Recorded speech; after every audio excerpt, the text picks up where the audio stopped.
네, 오늘 참석하신 분들도 또 영상을 보고 계신 분들도 모두가 감리교회를 사랑하고 아끼는 마음으로 동참하시는 분인 줄 알고 환영하고 또 감사를 드립니다.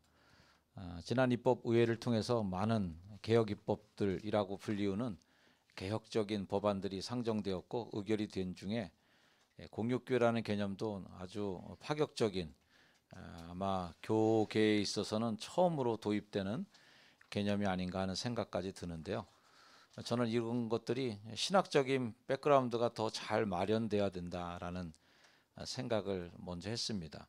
제가 공육교에 대해서 제가 감리사 시절 한 5년 전부터 공육교에 대한 주장들을 많이 해왔어요. 각 지방마다 공육교를 해서 개척교하는 교회들이 월세 내느라고 쓰러지는 교회가 없도록 해줘야 되는 거 아니냐. 그리고 교회를 개척하는 것은 교단이 책임져야지 개인의 재산과 개인의 그런 헌신과 개인의 투자에만 모두 맡겨두는 것은 교단의 굉장히 폭력에 가까운 그러한 어마어마한 장벽이다라는 생각을 해오던 중에 한 건물에 여러 교회들이 같이 쉐어하는 그런 개념들을 많이 사석에서는 주장해 왔는데 이렇게 법으로까지 만들어진 거에 대해서 개인적으로는 굉장히 반갑게 생각하고 환영하는 바입니다. 지난 입법위회 때 이 법안이 상정됐을 때 많은 토론이 있었고, 그래서 이 법안을 만드신 우리 함영석 목사님 분과위원장이셨는데 모셨고, 그리고 그 공육교에 대해서 그날 토론 때 날선 반론을 펼치셨던 우리 성모 목사님이 오셔야 오늘의 이 공육교에 대한 토론이 제대로 잘 불길이 타오를 것 같아서 정말 어렵게 모셨고요. 신학적인 배경에 대해서는 이찬석 교수님께서 잘 말씀해 주실 걸 기대하고, 또 우리 연예인에 있는 김포 지방 감리사님은 김포 지방, 우리 감리교는 아니지만 김포 지역에서 이미 시어 처치들이 실행되고 있는 교회들에 가까운 사례들도 있고 해서 아주 오늘 감리교회가 그래도 공유 교회라고 하는 개념을 얘기할 때 꼭 필요한 분들이 이 자리에 앉아 계시다라고 생각합니다. 여러분들도 같이 관심을 가져주시고 참여해 주시길 바라고요. 중부위원회가 이 일을 먼저 시도하는 이유 중에 하나는 연회 실행부위원회 그리고 각 지방의 실행부위원회들이 이 공육교에 대한 개념을 정립하고 컨트롤하게 되어 있습니다. 그래서 연회에서 먼저 이 일을 정리해 놔야 큰 오차 없이, 큰 편차 없이 이 일이 각 지방마다 그리고 각 연회마다 진행이 될 수 있다고 생각하기 때문에 중부위원회가 뭐 선수 쳤다고 해야 되나요? 아니면 먼저 십자가를 졌다고 해야 되나요? 그래서 먼저 이 일에 시도를 했었으니까요. 아무쪼록 이 오늘의 이 토론과 여기에 따른 결과물들이 아마 다른 연회에도 굉장히 큰 영향을 미칠 것 같고, 그리고 우리 중부위원회도 각 지방마다 시행 세칙을 만들어가는 일에 오늘의 토론 결과가 큰 기준이 될 것이라고 기대에 마지 않습니다. 오늘 이 토론회가 열리게 된 것을 연회 감독으로 기쁘게 생각하고 좋은 결론 나오기를 저도 경청하면서 기다리고 있겠습니다. 감사합니다. 여러분 다시 한번 환영합니다. 감사합니다. 바로 우리 발표하는 시간을 갖도록 하겠습니다. 발표 시간은 15분씩 주어졌습니다. 우리 발표하시는 목사님 또 교수님 모두 시간을 가능한 한 지켜주시기를 부탁을 드립니다.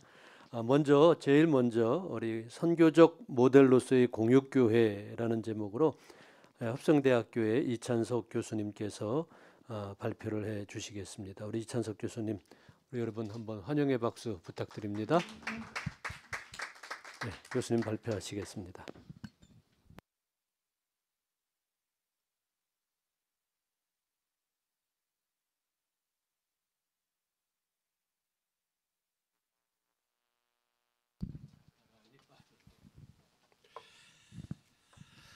예, 반갑고 감사합니다. 귀한 자리에 불러주셔서 감사드리고요.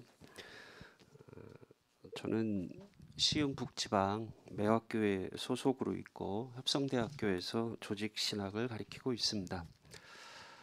주어진 시간이 많지 않으니까 먼저 제가 제시해주는 결론을 한 5가지로 요약할 수 있겠는데 5가지로 먼저 말씀을 드리고 남는 시간 동안 제가 준비한 자료를 보도록 하겠습니다.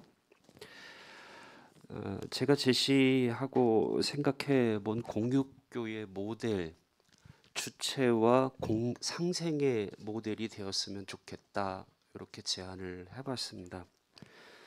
공유하는 두 교회가 목회적 색깔, 교회적 색깔이 같기보다는 다른 색깔의 교회, 다른 색깔의 목회를 지향하는 교회가 공유했으면 좋겠다. 이것이 결론이고요. 그 다음에 이 시대의 흐름, 이 시대의 특징이 무엇일까? 다양성의 시대이다. 그리고 공유하는 공유의 시대이다. 그리고 두 번째로 공유교회의 성경적 근거를 어디서 찾을 수 있을까? 우리가 다 예측할 수 있듯이 사도행전 2장에 나와주고 있는 초대교회, 그리고 고린도전서 12장에 은사는 여러 가지나 성령은 같다라고 하는 고린도전서 12장과 사도행전 2장에서 성경적 근거를 찾아보았고요. 그 다음에 공육교회의 신학적 근거 또는 공육교회의 신앙적 근거는 삼위일체론이 되어야 되겠다라고 제시를 해봤고, 그리고 네 번째로 공육교회의 문법이라고 그럴까요? 어떤 정책적 방향이 주체와 상생의 문법이 되었으면 좋겠다. 그거는 이제 삼위일체론에서 도출해낸 문법입니다. 이것이 제가 준비한 자료의 요약입니다.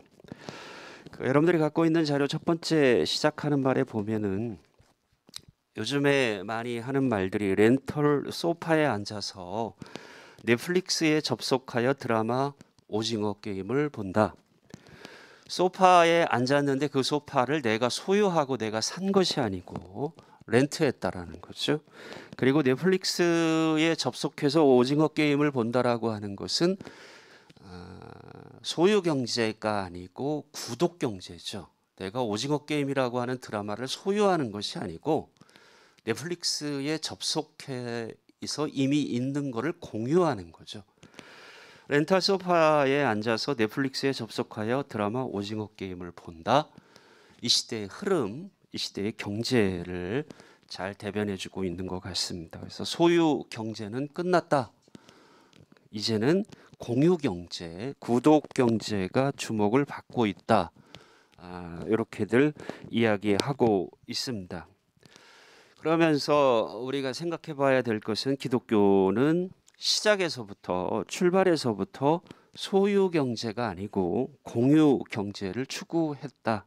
초대교회가 그랬기 때문에. 그래서 초대교회는 사유나 소유가 아니고 공유를 뿌리로 삼고 있는 것이 초대교회이고, 예수님이 선포했던 하나님의 나라도 역시 그 공공성의 나라였는데 초대교회가 그것을 가시화했다라는 겁니다. 그래서 시작하는 말 그 밑에서 네 번째 줄에 보면 감리교회가 시작하는 공육교회는 공유경제를 실현하였던 사도행전 2장의 초대교회의 성경적 근거를 두고 삼위일체론의 신앙적 근거를 두어 삼위일체 하나님이 드러내고 계시는 주체와 상생의 문법에 기초하여 예수가 선포하신 하나님 나라의 사명을 완성하는 새로운 교회의 모델, 선교의 모델을 창출해 나가야 한다. 이렇게 제시를 해봤습니다. 그다음에 두 번째로 교회에 대한 정의와 사명. 교회에 대한 정의는 웨슬리도 역시 제시해주고 있듯이 건물이 아니라 모임이다. 예수를 그리스도로 고백하는 사람들의 모임이다라는 것이고요. 그 다음에 교회의 그럼 사명은 무엇일까? 우리 기독교 대한감리회가 고백하고 있는 감리의 신앙 고백에 따르면 6가지로, 크게는 3가지로 교회의 사명을 제시해 주죠. 예배와 친교, 교육과 봉사, 전도와 선교, 이게 교회의 사명입니다. 이 예배와 친교, 교육과 봉사, 전도와 선교는 역시 하나의 꼭지점을 지향해야 되는데 그것은 예수님이 선포하셨던 하나님의 나라를 지향해야 되겠다. 그 다음에 세 번째로 예수님과 초대교회가 지향했던 교회는 어떤 것이었을까? 하나님의 나라의 공공화라고 말할 수 있겠다는 거죠. 예수님 당시에 그 바리새파와 사두개파는 율법의 집단화, 하나님의 나라의 집단화를 가져왔다. 집단화라고 하는 개념을 저는 공동체화와 반대 개념으로 설정을 해왔습니다. 집단화는 집단 이기주의가 들어가 있는 것이고요. 공동체주의, 공동체화는 그 구성원들 모두가 함께 공생하고 상생하는 것, 이것이 공동체성이고, 집단주의, 집단화는 어느 특정 집단의 이기주의가 들어간 것, 이것이 집단화다. 그런 측면에서 바리새파와 사두개파는 이 안식일법과 정결법을 강조하면서 그거를 근거로 해서 율법을 집단화했다. 하나님의 나라를 집단화했다. 그러나 예수님이 선포한 복음은 집단적 이기주의에 함몰된 자들의 회개를 요구하면서 바리새파와 서기관들의 회개를 요구하면서 율법의 집단화가 아니라 율법의 공동체화를 선언한 것이 예수님의 선언이었다.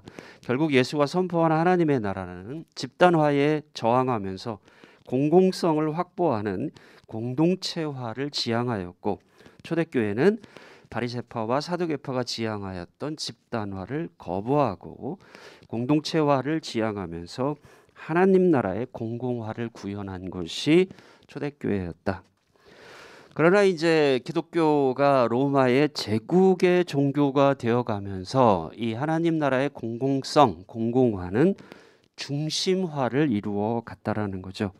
제국의 종교가 되어가면서 로마가 황제를 중심으로 중앙 집권화, 중심화가 전개되었듯이 웨슬리도 그 부분에 있어서 비판을 하죠.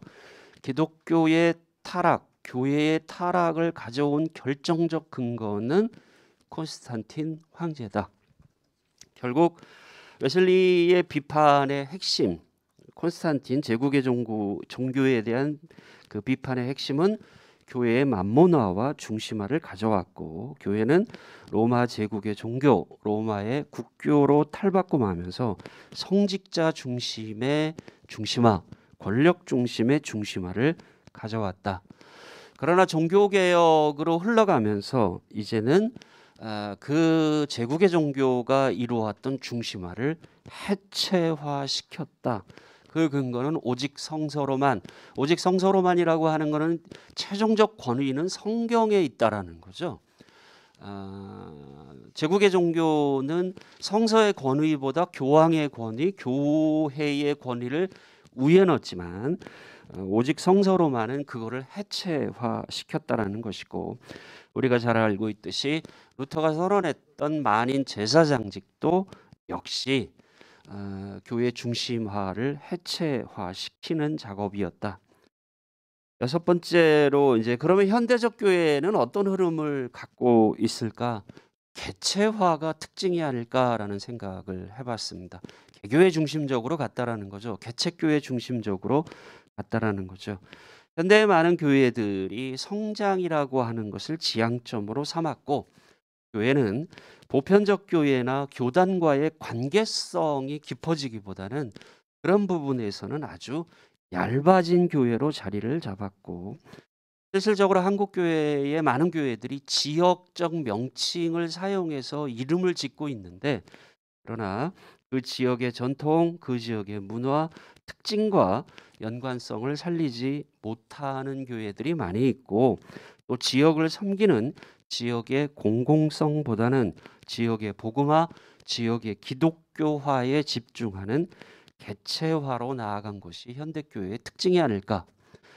그러면서 이제 탈현대적 교회, 미래적 교회가 나아가야 될 방향은 무엇일까? 주체적 다양화다라고 제시를 해봤습니다. 이 탈련대 시대의 특징 중에 하나가 거대 담론, 보편적 담론이 무너져 가고 있고 다양성이 존중받고 있지요. 이런 시대 속에서 하나님의 나라의 비유를 삼아 본다면 월드컵 축구대회와 올림픽대회를 상상해 봤습니다. 예수님이 많은 비유를 사용했죠. 월드컵 축구대회는 단일 종목의 게임이고 올림픽 대회는 여러 가지 종목이 함께 이루어지는 대회가 올림픽 대회입니다. 하나님의 나라를 비유로 이야기한다면 단일 종목의 월드컵보다는 다양한 종목이 공존하고 있는 올림픽 대회가 하나님의 나라의 상징, 비유가 아닐까라는 생각이 들어지면서 하나님의 나라는 성령 하나님께서 선물로 주시는 다양한 은사들이 하나로 획일화되는 나라가 아니라 각 사람의 은사가 더 풍성하게 살아나고 다양한 은사들이 조화를 이루는 생의 나라, 정의, 생명, 평화의 나라가 되어야 되겠다. 동방교회 신학자 로스키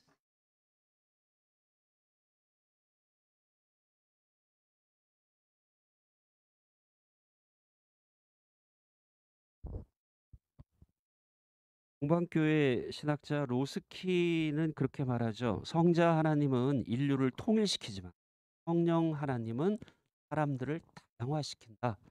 다양화되어지는 것이 하나님 나라의 특징이라고 볼 수 있겠고요. 그래서 제국의 교회는 중심화, 종교개혁은 해체화, 현대교회는 개체화의 길을 걸어갔다라고 한다.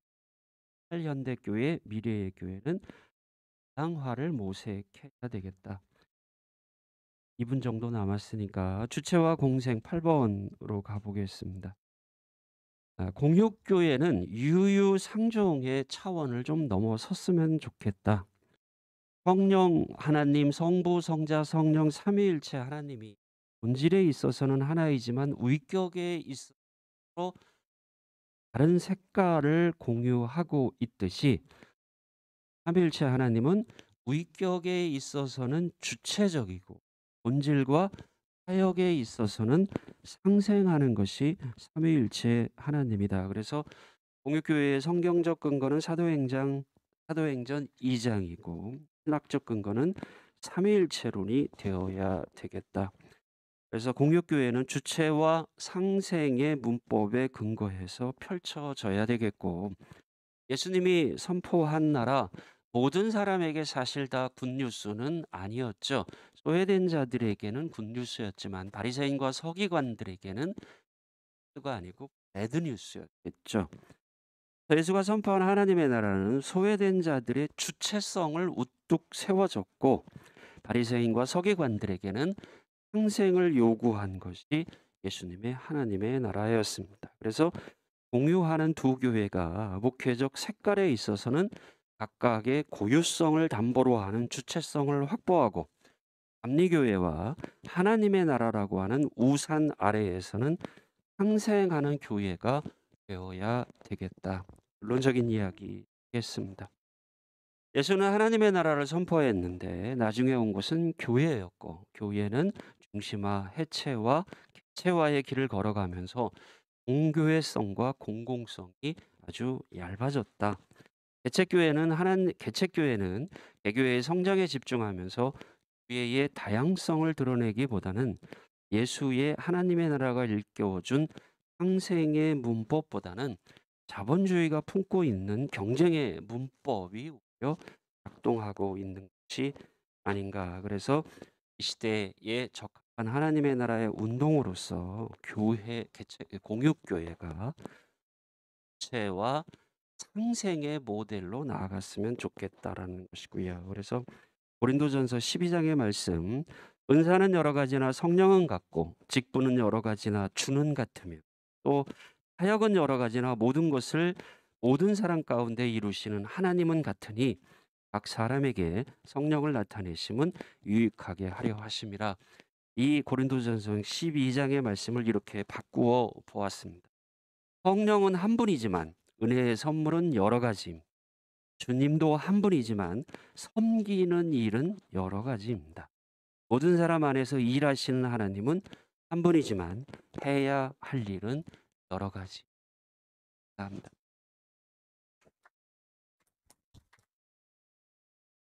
무엇보다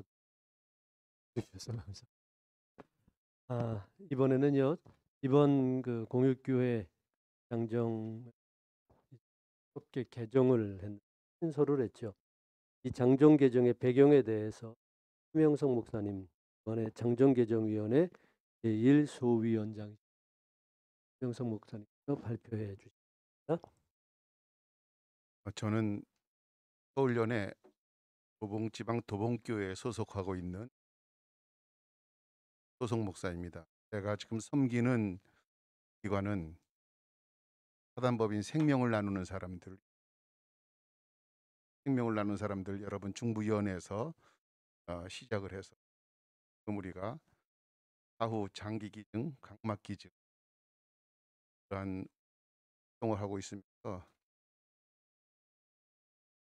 보건복지부 산하의 NGO 단체다 보니까는 기독교 색채의 한계가 있어서 3년 전서부터 웨슬레 사회 성화실천본부라고 하는 푸트랙으로 해서 활동을 하고 있는데 감사하게도 한 3년 전에 저희에게 옵시델 2채를 빌려주는 분이 계셨습니다. 제가 왜 이야기를 하냐면 공유교회에 대한 이야기다 보니까 우리도 이 옵시델 2채로 시작한 것이 우리게 수도권을 중심으로 해서 한 40여 백실이 생기게 되어졌습니다. 이게 다 빌려주는 겁니다. 지금은 많은 선교사님들이 오셔서 심지어는 1년 넘게 계시는 코로나 팬데믹으로 인해서 1년 넘게 그렇게 저희 활동을 하고 있습니다. 네, 제가 이번에 장정개정위원회 1호 위원장을 맡으면서 제일 있는 분이 교회 건이요. 왜냐하면은 제가 이제 도봉교회 소속으로 2년째 강호 목사가 감독에 출마를 하면서 목사님들을 만나다 보니까 특히 많은 월세교회 목사님들이 코로나 팬데믹으로 그래 너무나 어려움을 당하는 것을 하게 그거를 좀 오빠해 가지고선 좀 구체적으로 도울 수 있어 세우게 되었고 또 마침 제가 장정개정위원이 되어서 정책을 입법화 해달라고 이제 마침 이게 서울연회만 그렇게 되어진 게 아니고 서울 남연에도 김정석 감독이 소위 거점교회라고 해가지고선 건물을 하나 전세로 임대를 한다든지 해서 거기 한 3교회가 함께 예배드릴 수 있는 그러한 공간을 만들었으면 좋겠다 하는 그런 것이 잘 맞아서 사실 저희 서울연에서는 입법위에 하기 전에 이 공청회를 벌써 2번이나 했습니다. 그리고 그래서 제가 이제 우리 총무님께 그 자료 같은 걸 다 보내드렸는데요.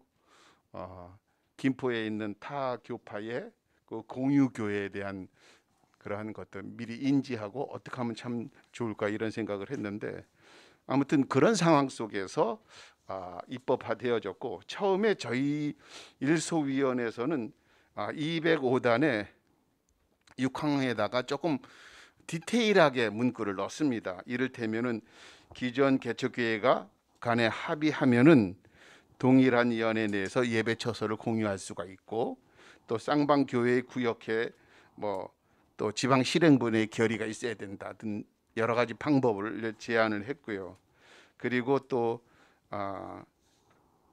그 다음엔 쌍방교회의 담임자나 장로가 해당 교회 친족이 있으면 공유할 수 없다 이런 여러 가지 좀 이제 조항을 넣었는데 그러다 보니까는 우리 그 소위원회에서 이제 제기되어진 게 법조문은 다 가능하면 간결하고 단순해야지 여러 가지로 조건이 많고 복잡하면은 어떤 조항은 동의하는데 어떤 조항은 반대하기 때문에 이게 결의하는데 걸림돌이 될 수 있다라고 이제 이야기가 모아져서 그러면은 요번에 통과된 것처럼 연애실행부 위원회에 에서 만든 시행세칙을 통해서 그것을 갖고선 시행세칙 안에서 연애실행부위원회가 결의하면 할 수 있도록 그렇게 이제 법이 상정되어서 통과되어지면서 또 거기에 관련된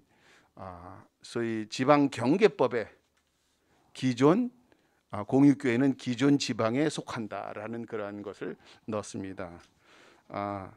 지금 이것을 하면서 사실은 2020년도에 우리나라 그 통계를 보니까 데스크로스가 돼버렸어요. 그러니까 출생하는 숫자가 돌아가시는 분보다 훨씬 적게 되어졌습니다. 처음입니다.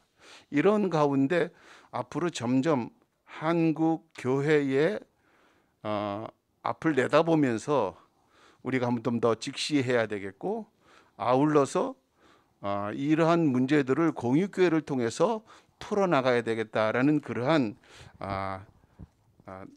아주 강한 그러한 소망이 저희들에게 있었습니다. 그래서 저희가 입법의회를 끝나고 나서 바로 저희가 벌써 초안 작업을 미리 좀 하고 있었습니다. 그런데 장정개정위원회에서 초안 오늘 거기 시행세칙에 대한 초안을 지금 만들어놨는데 이것을 지난번 이제 마지막 장정개정위원회에서 결의를 했습니다. 그리고 이것을 감독회장한테 보고하기로 했고요. 그런 다음에 감독회의에서 논의해서 함께 공유했으면 좋겠다라고 했습니다. 그런데 이렇게 하는 것은 보통 지방자치단체에 있어서 법이 국회에서 결의가 되어지면은 그 시행세칙에 대해서 전국에 한 200 몇십 개 지방자치단체가 있는데 어떻게 할지를 몰라서 행정안전부에서 소위 시행세칙을 하나 샘플을 보낸다고 합니다. 그거를 준칙이라고 하는데 시행세칙에 대한 준칙을 보내면은 그 해당 지자체에서 그 준칙대로 사든지 그 지역 사회에 맞게끔 그 지자체에 맞게끔 조금 변경을 한다지. 그러니까 큰 틀은 바뀌지가 않고 자기네 형편에 맞게끔 수정 가감해 가지고선 그렇게 이제 사용한다고 해서 지금 우리가 그 제안한 8페이지에 있는 초안을 이렇게 만들었습니다.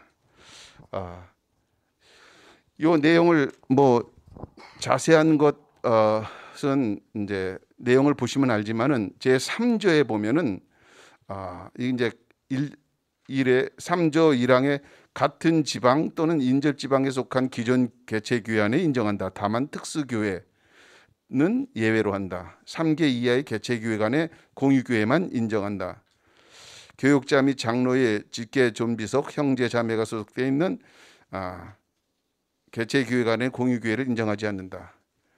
공유교회 당회의 결의와 해당 지방실행부위원회 승인이 있어야 한다. 다만 지방실행부위원회가 정당한 사유 없이 30일 안에 승인하지 않을 경우 연회실행부위원회에서 직접 승인을 요청할 수 있다. 뭐 인정기간은 공유교회 인정기간은 3년이나 돼 연회실행부위의 결의를 3년 범위 내에서 한 차례 연장할 수 있다. 그리고 그 다음에 이제 중요한 것은 이러한 것을 했을 적에 원래 공유교회 취지에 맞지 않게 편법을 이용해 가지고선 잘못하는 그런 일이 있어서 7조에는 공유교회 인정을 취소할 수 있는 그러한 제도적인 틀을 하나 만들었고요. 이제 이렇게 하면서 서울연회는 초안을 또 벌써 만들었더라고요. 그러니까 서울연회에서의 공유교회에 대한 것은 공유교회 소위원회를 연회 안에 두게끔 해서 그것을 이제 위원들을 감리사, 그러니까 연회 실행부 위원 중에서 이렇게 몇 하고, 그리고 서울연회 같은 건 미래목회 준비 특별위원회가 있습니다. 거기에 있는 분들도 같이 해서 진행하는 걸로 해가지고선 이렇게 좀 조금은 여기는 좀 디테일하게 만든 것을 볼 수가 있습니다. 그래서 어쨌든 이제 저희가 이제 말씀드리고 싶은 것은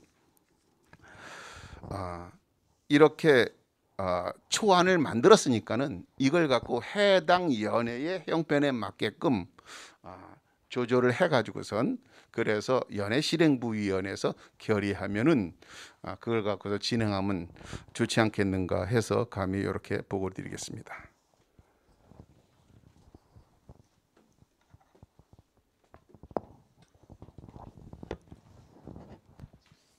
우리 시안은 각 연애실행부에서 보시고 참고를 하시면 될 것 같습니다. 이번엔 세 번째로요. 우리 공육교회를 위한 비판적 조언이라는 제목을 가지시고 중앙연회 성남지방 새소망교회 담임 목사님이신 성모 목사님께서 발표를 해 주시겠습니다. 저는 이 공육교회라고 하는 것이 신학적인 작업 이전에 교회 생존의 문제였다라고 생각을 하고요. 그래서 교회가 생존하기 위해서 절박한 상황 속에서 나온 현장에서 그 어떤 흐름을 법으로 만들어낸 굉장히 모범적인 사례라고 저는 생각을 합니다. 그래서 이 공유교회에 관한 법을 만든 것은 참 잘한 건데 문제가 뭐냐면 이 법이 만들어질 때 제대로 준비가 안 된 상황에서 만들어지면 악용하는 사례가 너무나 많았기 때문에 그래서 이제 우려를 표했고 이게 시행세칙이라고 하는 것이 미리 만들어진다라고 하는 것 그래서 준비되어 한다 하더라도 저는 이게 굉장한 문제를 가지고 발생을 시킬 거라고 생각을 했습니다.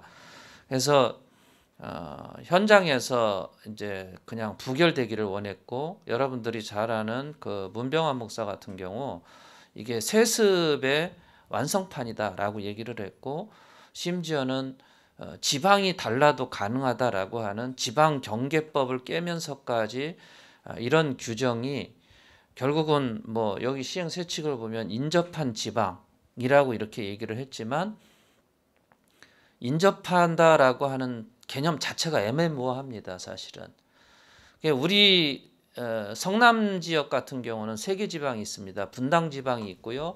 그 중간에 성남 동지방이 있고 그리고 그 옆에 성남 지방이 있습니다. 같은 성남시라고 해도요. 인접이라고 하는 게 접해 있는 경계를 접한다라는 의미에서 보면 성남 지방과 분당 지방은 인접하지 않은 겁니다. 이런 경우들은 이제 같은 성남 지역이기 때문에 그리고 심지어는 교인들 가운데서 수지에서도 오고 용인에서도 오고 이런 서울에서도 오는 이런 상황에서 이런 인접하다라고 하는 모호한 개념을 써서 할 때 이제 문제가 발생이 되고 오히려 그리고 이제 뭐 3개 교회 이상을 하지 못한다라고 하는데 우리 지방 같은 저 역시도 뭐 결산이 1억 3, 4천밖에 안 되는 작은 교회이기도 하고 그래서 거의 같은 규모의 교회끼리 임대교회끼리 우리 같이 공동 임대를 해서 예배 시간을 나누어서 같이 사용하자라고 하는 이런 제시를 제가 몇 년 전서부터 했고요.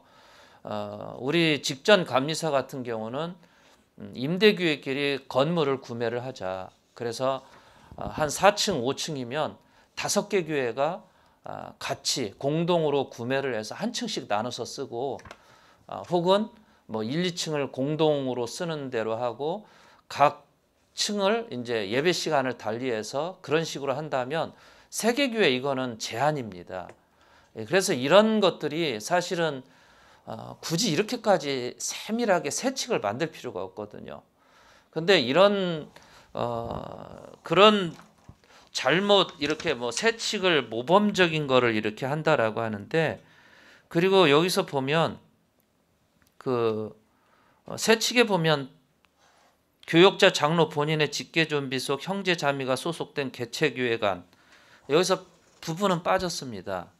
이게 부부 교육자 같은 경우에는 이 공유교회가 복음이에요, 복음 사실은. 그리고 부분 사역자 부분 사역 파트타임이죠. 부분 사역 부담임자 제도 역시 부부 사역자들에겐 복음입니다. 이게. 근데 이런 것들이 저는 그래서 세칙을 만들지 말고 가능한 한 법을 우리 뭐 한명석 목사님이 워낙 법에 밝은 분이고 그리고 뭐 주영진 장로님 같은 경우 법을 전문적으로 만들던 그런 분이었기 때문에 뭐 물론 제가 존중은 하지만 이렇게까지 세칙으로 넘기면 저는 안 된다라고 생각을 했습니다. 그래서 간단하게 뭐 세습을 금하고 그리고 같은 지방이라고 하는 조건만 딱 넣으면 되는 거죠.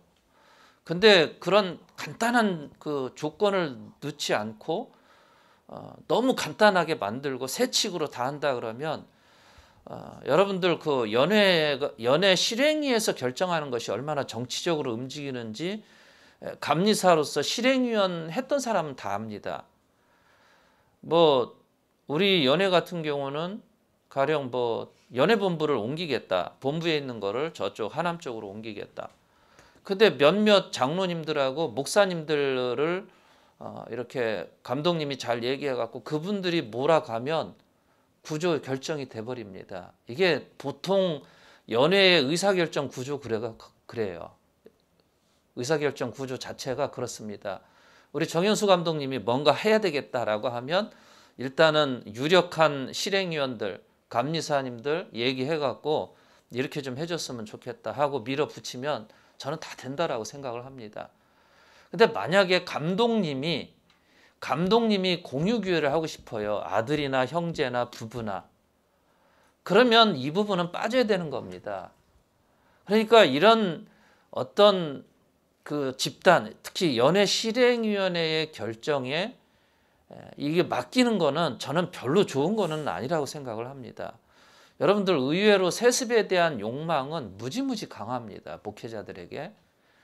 그렇게 강한 세습의 욕망을 어떤 결의에 맡긴다?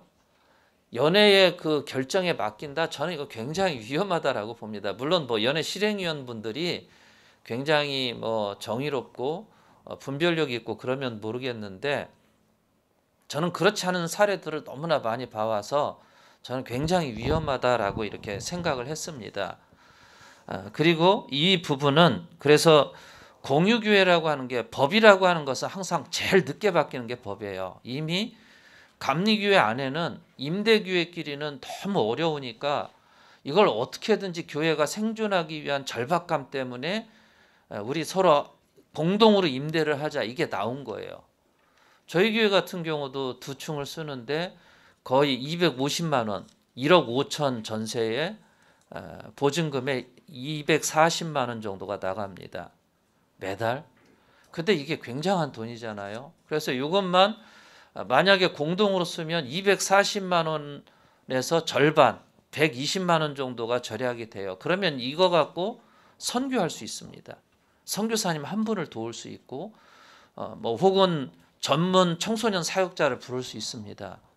이게 굉장하게 좋은 건데도 이거를 뭐 물론 이제 그래서 저는 이 공유교회에 대한 법제화 이거는 저는 굉장히 잘한 거라고 생각을 해요. 근데 이게 잘한 법이기는 하지만 이게 입법의 미비로 인해서 일어나는 그런 부작용 앞으로 2년 내에 뭐 어떻게 될지 모르겠지만 물론 이제 뭐 중부연회에서 우리 감독님이나 실행위원들이 잘 결정을 해서 이렇게 세칙으로 하면 모르겠지만 저는 우리 그 장계위에서 마련한 세칙은 저는 이거 적절하지 않다라고 봅니다. 그 인접한 지방, 성남지방하고 분당지방은 인접 안 했어요. 그렇게 보면. 그리고 왜 3개 교회만 해야 되는 이유가 뭡니까? 4개 교회가 건물을 구입해서 4층짜리 구입해서 한 층씩 쓸 수도 있어요. 그러니까 이런 것들은 저는 굳이 세칙을 마련할 필요 없다고 봅니다. 그냥 공유교회를 하되 친족간 그리고 혹은 같은 지방을 빼놓는다고 하면 연회에서 적절하게 상황에 따라서 그거를 맡기고 뭐 허락을 해주고 그래도 되고 아니면 감리사가 그 지방에서 감리사가 결정하면 돼요. 굳이 연회에서 연회 실행위원회의 세칙과 연회 실행위원회에서 이거를 허용하는 이런 굳이 이렇게까지 할 필요가 있나 저는 이제 그렇게 생각을 하고요. 어쨌든 이 부분에 대해서 그리고 이제 뭐가 문제가 또 되냐면 이게 세습 금지법이 있습니다. 세습 금지법안을 이번에 더 세밀하게 이렇게 한 거는 아주 잘한 건데요. 근데 이 공유교회에서 만약에 세습을 못하게 한다 그러면 아니 세습 금지법안에 없는 내용인데 왜 이거를 연회 세칙으로 장정이 아닌 연회의 규정으로 하위법으로 장정에 나와 있는 세습에 관련된 그 이상을 제한하려고 하냐라고 할 때 저는 이거 답변하기 참 어렵다라고 생각을 합니다. 그래서 이런 부분들은 저는 장정에 최소한의 뭐 복잡하게가 아니고 그냥 세습 금지에 세습에 반하는 이런 것만 아니면 허용하는 이렇게 간단하게 넣으면 훨씬 좋지 않았을까 이런 생각을 하고 어쨌든 저는 이건 입법 미비다라고 생각을 해서 부결되기를 원했습니다. 그리고 이미 뭐 교회마다 세습이 이 공유교회라고 하는 것이 물론 이제 미주연회 같은 경우는 미국인 교회가 오전에 쓰면 뭐 한국인 교회가 오후에 쓰는 이건 전혀 언어가 다르고 인종이 다르기 때문에 가능할 수 있어요. 우리 지방에 필리핀 이주 사역을 하는 목사님이 있습니다. 장애인 사역하는 목사님이 있어요. 그래서 일반 목회와 특수 목회가 결합되는 이런 거는 쉽게 가는데 임대교회끼리도 제가 제안을 할 때 뭘 꺼리냐면요. 교인들이 흡수될까 봐 이제 꺼리는 거예요.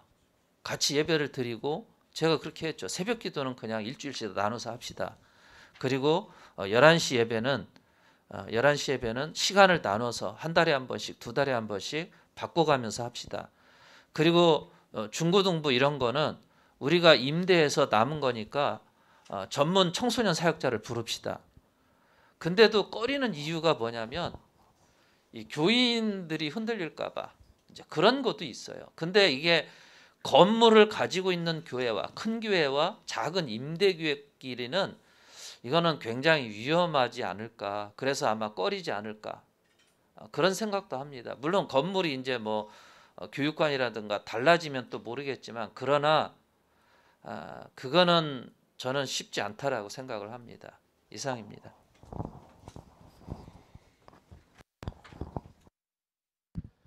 감사합니다. 앞으로 연회 실행위원회에서 공유교회에 대한 시행세칙을 잘 만드실 때 우리 성모 목사님의 염려도 좀 담으셔서 좀 만드셨으면 좋겠다는 생각이 듭니다. 한 가지 광고 말씀드립니다. 혹시나 아직도 휴대폰에 와이파이를 끄지 않으신 목사님들 계시면은요, 와이파이를 좀 꺼주시기 바랍니다.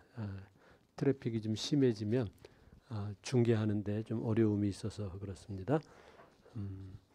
네 번째로요, 우리 공유교회 시행을 위한 시행세칙을 제안하실 겁니다. 우리 이현 목사님, 생명나무교회 담임 목사님이시고요. 현재 우리 중부위원회 김포지방 감리사님으로 수고하고 계십니다. 발표해 주시겠습니다.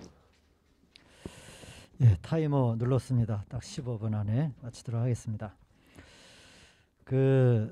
사실 오늘 같이 차로 우리 지방에 임대교회 현장 사례를 하실 목사님하고 같이 오면서 이런저런 얘기를 나누다가 그런 얘기를 나눴습니다. 우리 김포에 이제 명성교회, 김포 명성교회라고 있었는데 이 교회가 어느 날 교회를 팔더라고요. 저희 같은 동네에 있는 교회인데 그러면서 그 판 돈을 가지고 이제 김포 신도시에다가 이제 건물을 잘 얻어서 세팅을 했어요.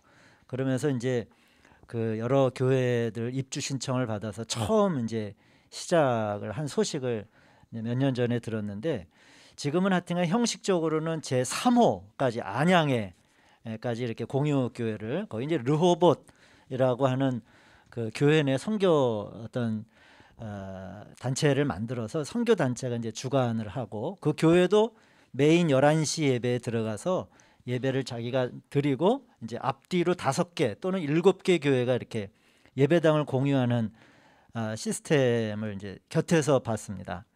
그러면서 이제 우리 같이 온 목사님하고 무슨 얘기를 나눴냐면 우리 감리교회 공유교회는 좀 달라야 된다. 그런 얘기를 했어요. 이게 지금 이제 우리 성모 목사님도 그렇고 이제 하면 장정을 제정하신 목사님도 임대교회의 어려움, 물론 저도 처음 이 발제를 시작할 때는 임대교회의 어려움이라든지 이런 여러 가지 물리적 그 공간에 대한 어려움을 좀 염두에 두고 이 발제를 맡긴 했습니다만은, 저는 이찬석 교수님이 오늘 신학적으로 말씀하시면서 다시 한번 우리가 교회라고 하는 의미를 좀 되짚어야 된다. 그것을 저는 이 팬데믹 시대에 이 2년간의 이 사건을 겪으면서 하나님이 우리에게 하신 질문이 아니겠느냐, 교회가 뭐냐라고 하는 것에 대해서 저는 우리 성모 목사님은 좀 부결됐으면 하셨다라고 뭐 이렇게 이제 우려를 표명하셨는데, 저는 이 팬데믹의 질문에 우리 교회가 좀 답한 결과가 아닌가 하는 그런 생각을 좀 했습니다. 교회라고 하는 게 우리 이 교수님이 말씀하셨듯이 예수를 고백하는 사람들의 모임이어야 하지 않겠느냐. 어떻게 보면 공유라고 하는 것은 굉장히 초대교회 정신인데, 모든 것을 함께 나누고, 근데 이제 뭐 아까 우려를 얘기했듯이 뭐 교인을 빼앗길까봐, 뭐 서로 목회자들의 어떤 위치의 높낮이 문제, 뭐 이런 부분을 이제 우리가 걱정하면, 사실 이 공유교회는 건물을 쉐어한다고 해서 저는 그 목적을 달성할 수 없다라고 생각을 합니다. 그래서 어떻게 보면 저는 이 교수님의 발제가 굉장히 저는 중요하다라고 생각이 드는데, 세칙보다도 어떻게 보면 하나님 나라의 공공화라고 하는 어떤 제국 중심의 종교가 되어가고 중심화가 되어갈 때 교회 타락의 원인이 된다라고 하는 이 부분을 좀 염두에 두고, 제가 다른 거는 다 뭐 앞에 거는 빼고, 어떻게 보면 우리 의식의 전환들이 이제 우리가 이 공유교회라고 하는 문제 앞에서 우리 감리교회가 다 함께 지금 고민한 하나의 지점이 아니겠느냐라고 하는 생각을 가지고, 우리 중부연회에서 좀 이러한 세칙을 가지고 좀 진행이 됐으면 좋겠다라고 하는 차원에서 이 시행세칙에 대해서 말씀을 좀 드리도록 하겠습니다. 저도 이 제주도에서 아마 장계회의에서 모임을 가져서 표준 이런 세칙을 좀 마련하신 걸로 알고 있는데, 저도 이제 그거를 좀 이렇게 미리 좀 받아서 좀 기초를 했습니다. 그래도 우리 교단 장계회의에서 모든 연회에 표준 세칙을 만드셨으니까. 근데 좀 우리 저도 성모 목사님하고 의견을 같이 하는 게, 거기에서 좀 동의할 수 없는 부분이 있고, 또 이게 이왕지사 앞으로 2년 후에 입법이 이제 있다라고, 지금 입법화에서는 우리 성모 목사님이 말씀하신 게 불가능하니까 다음 입법 때까지는 하여튼 최소한의 안전장치를 마련해야 되지 않겠느냐라고 하는 차원에서 우리가 좀 더 이 부분을 좀 세밀하게 의논을 좀 했으면 좋겠다 생각을 해서요. 저는 우리 중부연의 3조를 보시면 인정 기준에 대해서 1조나 2조 뭐 이런 거는 뭐 공공 비슷한데, 인정 기준에 대해서 저도 우리 성 목사님하고 의견이 같은데, 같은 지방에 속한 그리고 임대교회 간의 공유교회가 저는 실행이 돼야 된다라고 생각이 들어요. 그래서 기존에 있는 교회와 임대교회 간의 결합이나 공유는 애당초 좀 시행세칙으로 좀 막아야 된다 하는 생각인 거죠. 그런데 이제 이 장정에 나와 있듯이 이 지방을 넘나들 수 있는 조항이 있어요. 누군가가 이 조항이 있는데 왜 이런 거를 막습니까라고 또 문제 제기할 수도 있잖아요. 그럴 때 이제 그래서 저는 다만 이제 장계위에서 만든 표준 시안에는 인접 지방이라고 하는 거를 아예 인정한다라고 넣었는데, 그거를 이제 뒤로 좀 빼서 인접 지방에 각 지방이 있을 거 아닙니까? 거기 실행위원회 결의를 득한 경우는 예외로 한다라고 뭐 이렇게 저도 넣었는데, 이거는 얼마든지 우리가 좀 고민해 볼 필요가 있지만은, 그러나 우리 중부연회 안에, 우리 중부연회가 교회 수가 많잖아요. 이 중부연회 안에서의 세칙은 같은 지방 그리고 임대교회 간의 공유, 저는 이 정도로 우리가 가장 밑그림을 좀 마련하는 게 어떻겠는가 하는 그런 생각을 했습니다. 그 다음에 3개 이하의 개체교회 간의 공유만 인정한다라고 한 안에 대해서, 단 예배 초소가 적어도 만일 어떤 굉장히 규모 있는 교회가 이번에 100주년 기념으로 빌딩 하나 사서 건물로 유지재단에 내놨단 말이에요. 그런데 5층짜리 건물인데 거기 3개 교회만 쓸 수는 없잖아요. 그래서 그 예배 처소의 규모에 따라 약간의 교회 수를 연회 실행위에서 조정할 수 있다. 뭐 이렇게 그다음에 뭐 교역자 장로 본인 요거 직계비선 요거는 제가 이제 아까 문 목사님 그 입법회에서 발언하신 분 얘기가 나왔길래 제가 직접 전화 통화를 했습니다. 그래서 얼마든지 우리가 한번 막아볼 수 있는 방안은 충분히 있다. 아까 이제 부부는 저도 생각을 못했는데 뭐 글쎄요, 이제 부부 목회자들에 대한 여러 가지 실제로 하고 있는 분들은 굉장히 다른 차원에서의 불만들이 많으시기 때문에 그런 것까지 배려를 해서 우리가 좀 시행을 했으면 좋겠고요.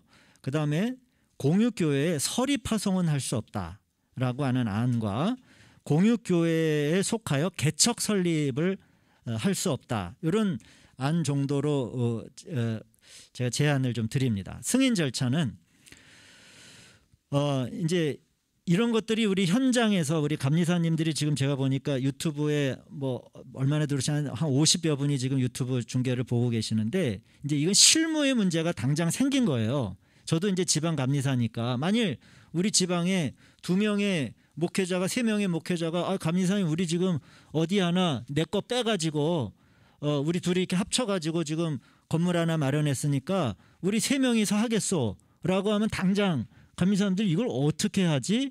라고 하는 이 없었던 행정적인 처리가 생기기 때문에 이 승인 절차는 꼭 우리 실행위에서 먼저 좀 걸러야 된다 생각을 해서 먼저 이 이제 표준 시책 여기 세칙에도 나와 있지만은 먼저 개최 교회 당회 결의가 있어야 되고 당회 결의 후 복수의 개최 교회는 각 소속된 지방 실행위원회 공유교회 승인 신청을 하는 거죠.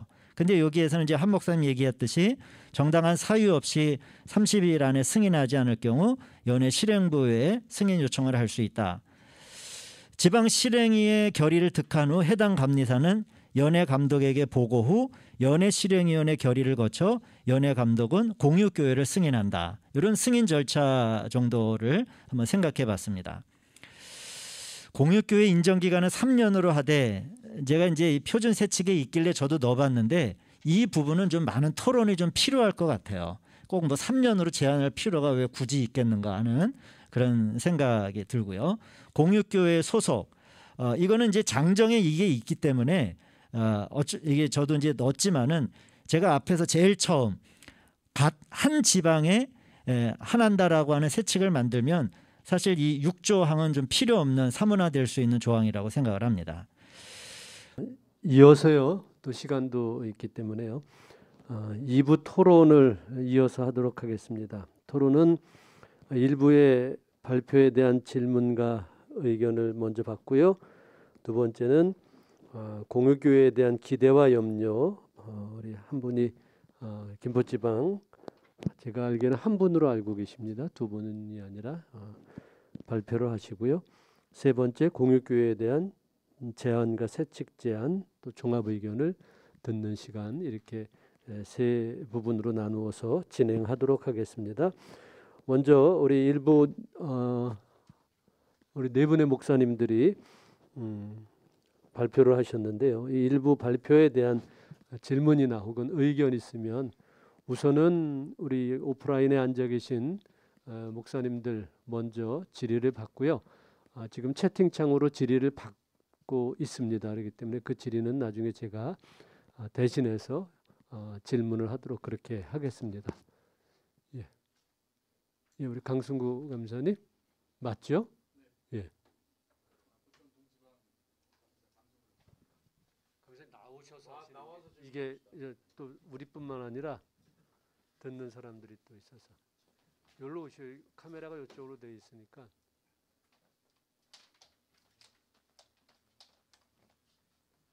이쪽에 쓰셔서 이거를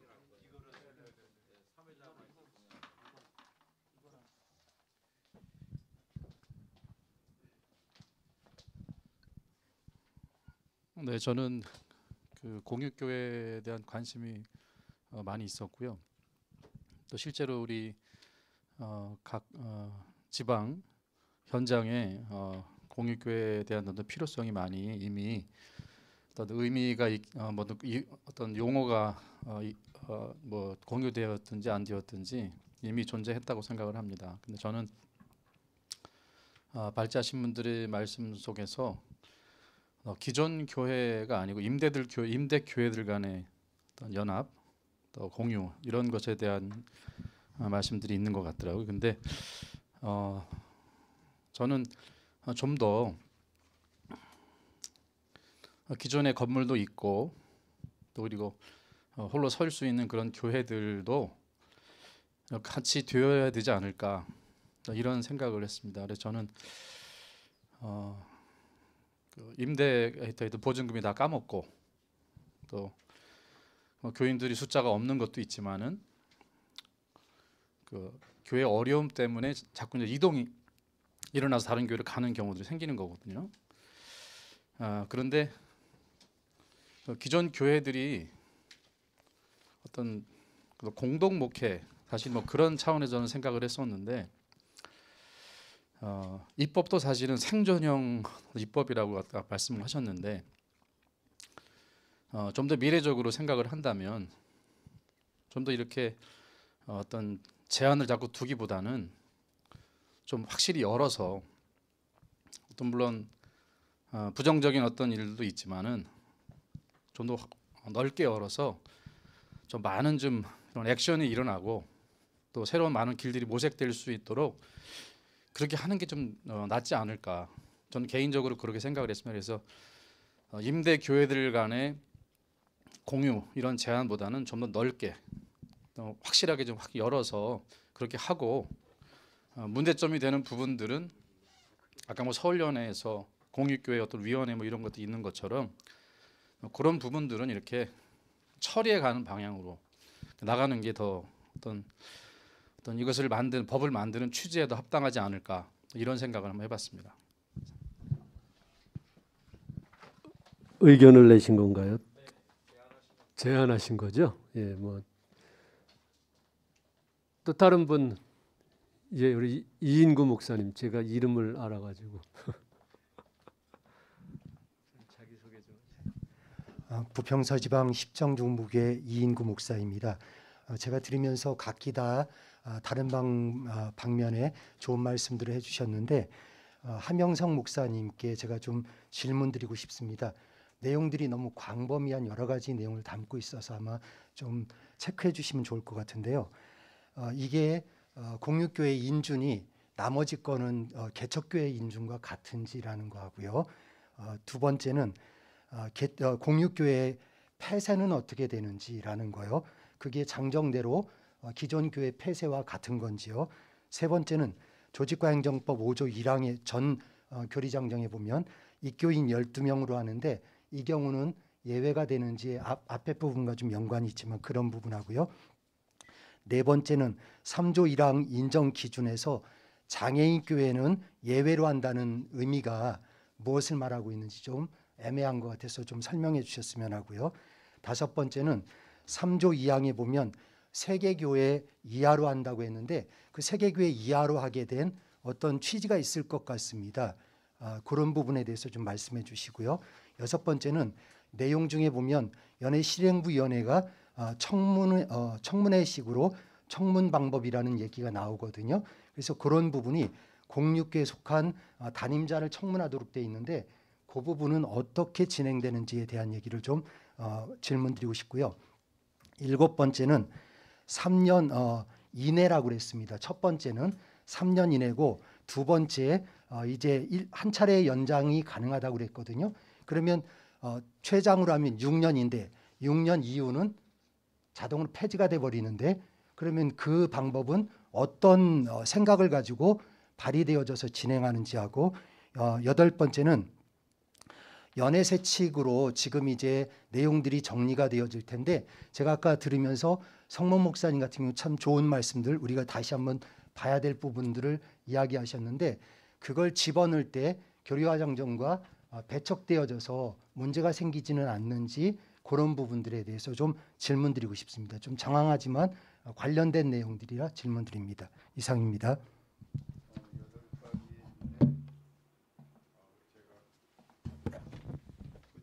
좀 메모한 거를 좀 주시면 좋을 것 같고요. 이게 됩니까? 네. 여보세요. 네네. 네네.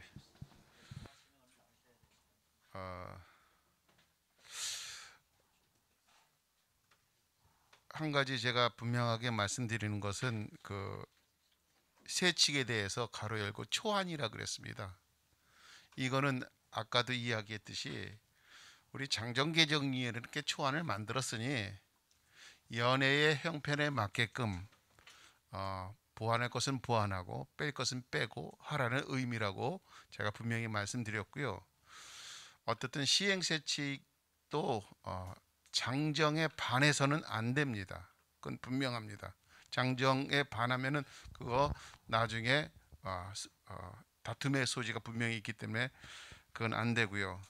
그리고 아까 그 청문이라고 나왔는데 그 경우는 지금 이 공유교회를 인정하는 걸 취소하는 경우거든요. 그럴 적에는 이제 보통 이제 그분이 이제 이걸 넣은 게 국회 같은 데서는 조사 청문을 한다 그러는 거예요. 그래서 그것을 충분히 조사를 한 다음에 결정을 하라는 의미의 그 청문이라고 보면 좋겠습니다. 그리고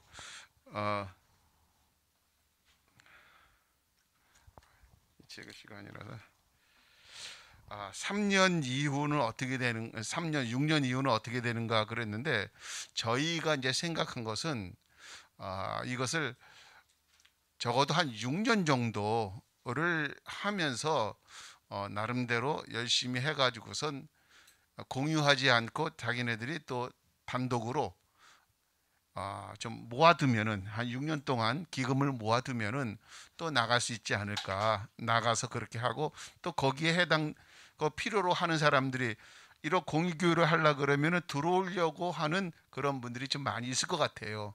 그래서 저희는 이제 그렇게 한번 초안을 잡아본 겁니다. 또 한 가지는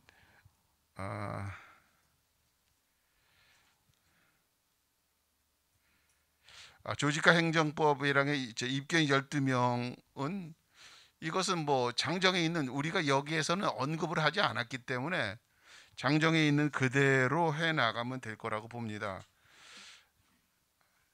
그리고 지금 죄송하지만은 제가 목사님 이걸 잘했는데 한 가지씩 질문하면 거기에 대한 답변을 해주시는 것이 오히려 더 이걸 진행하는데 효율적인 것 같습니다. 네.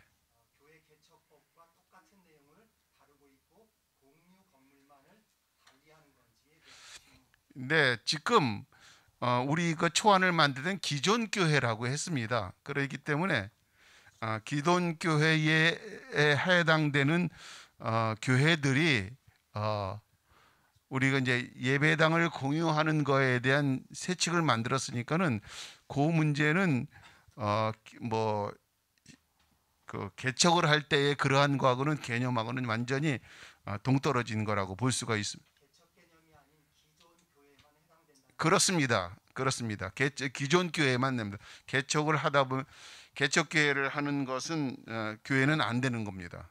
그러니까 기존 교회에 있는 교회들이 이제 그 공유를 할 수 있게끔. 왜냐하면 개척을 하다 보면 우리 것도 했는데 개척을 만약에 하게 되면 이게 악용의 소지가 있겠다라는 것들이 저희들의 중론이었습니다. 또 말씀하시면은.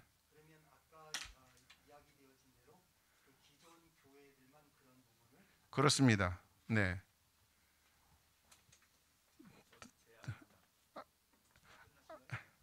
끝나신 거예요? 예, 아니 아까 저 뒤에서 먼저 들으셨던 분이 계셔서.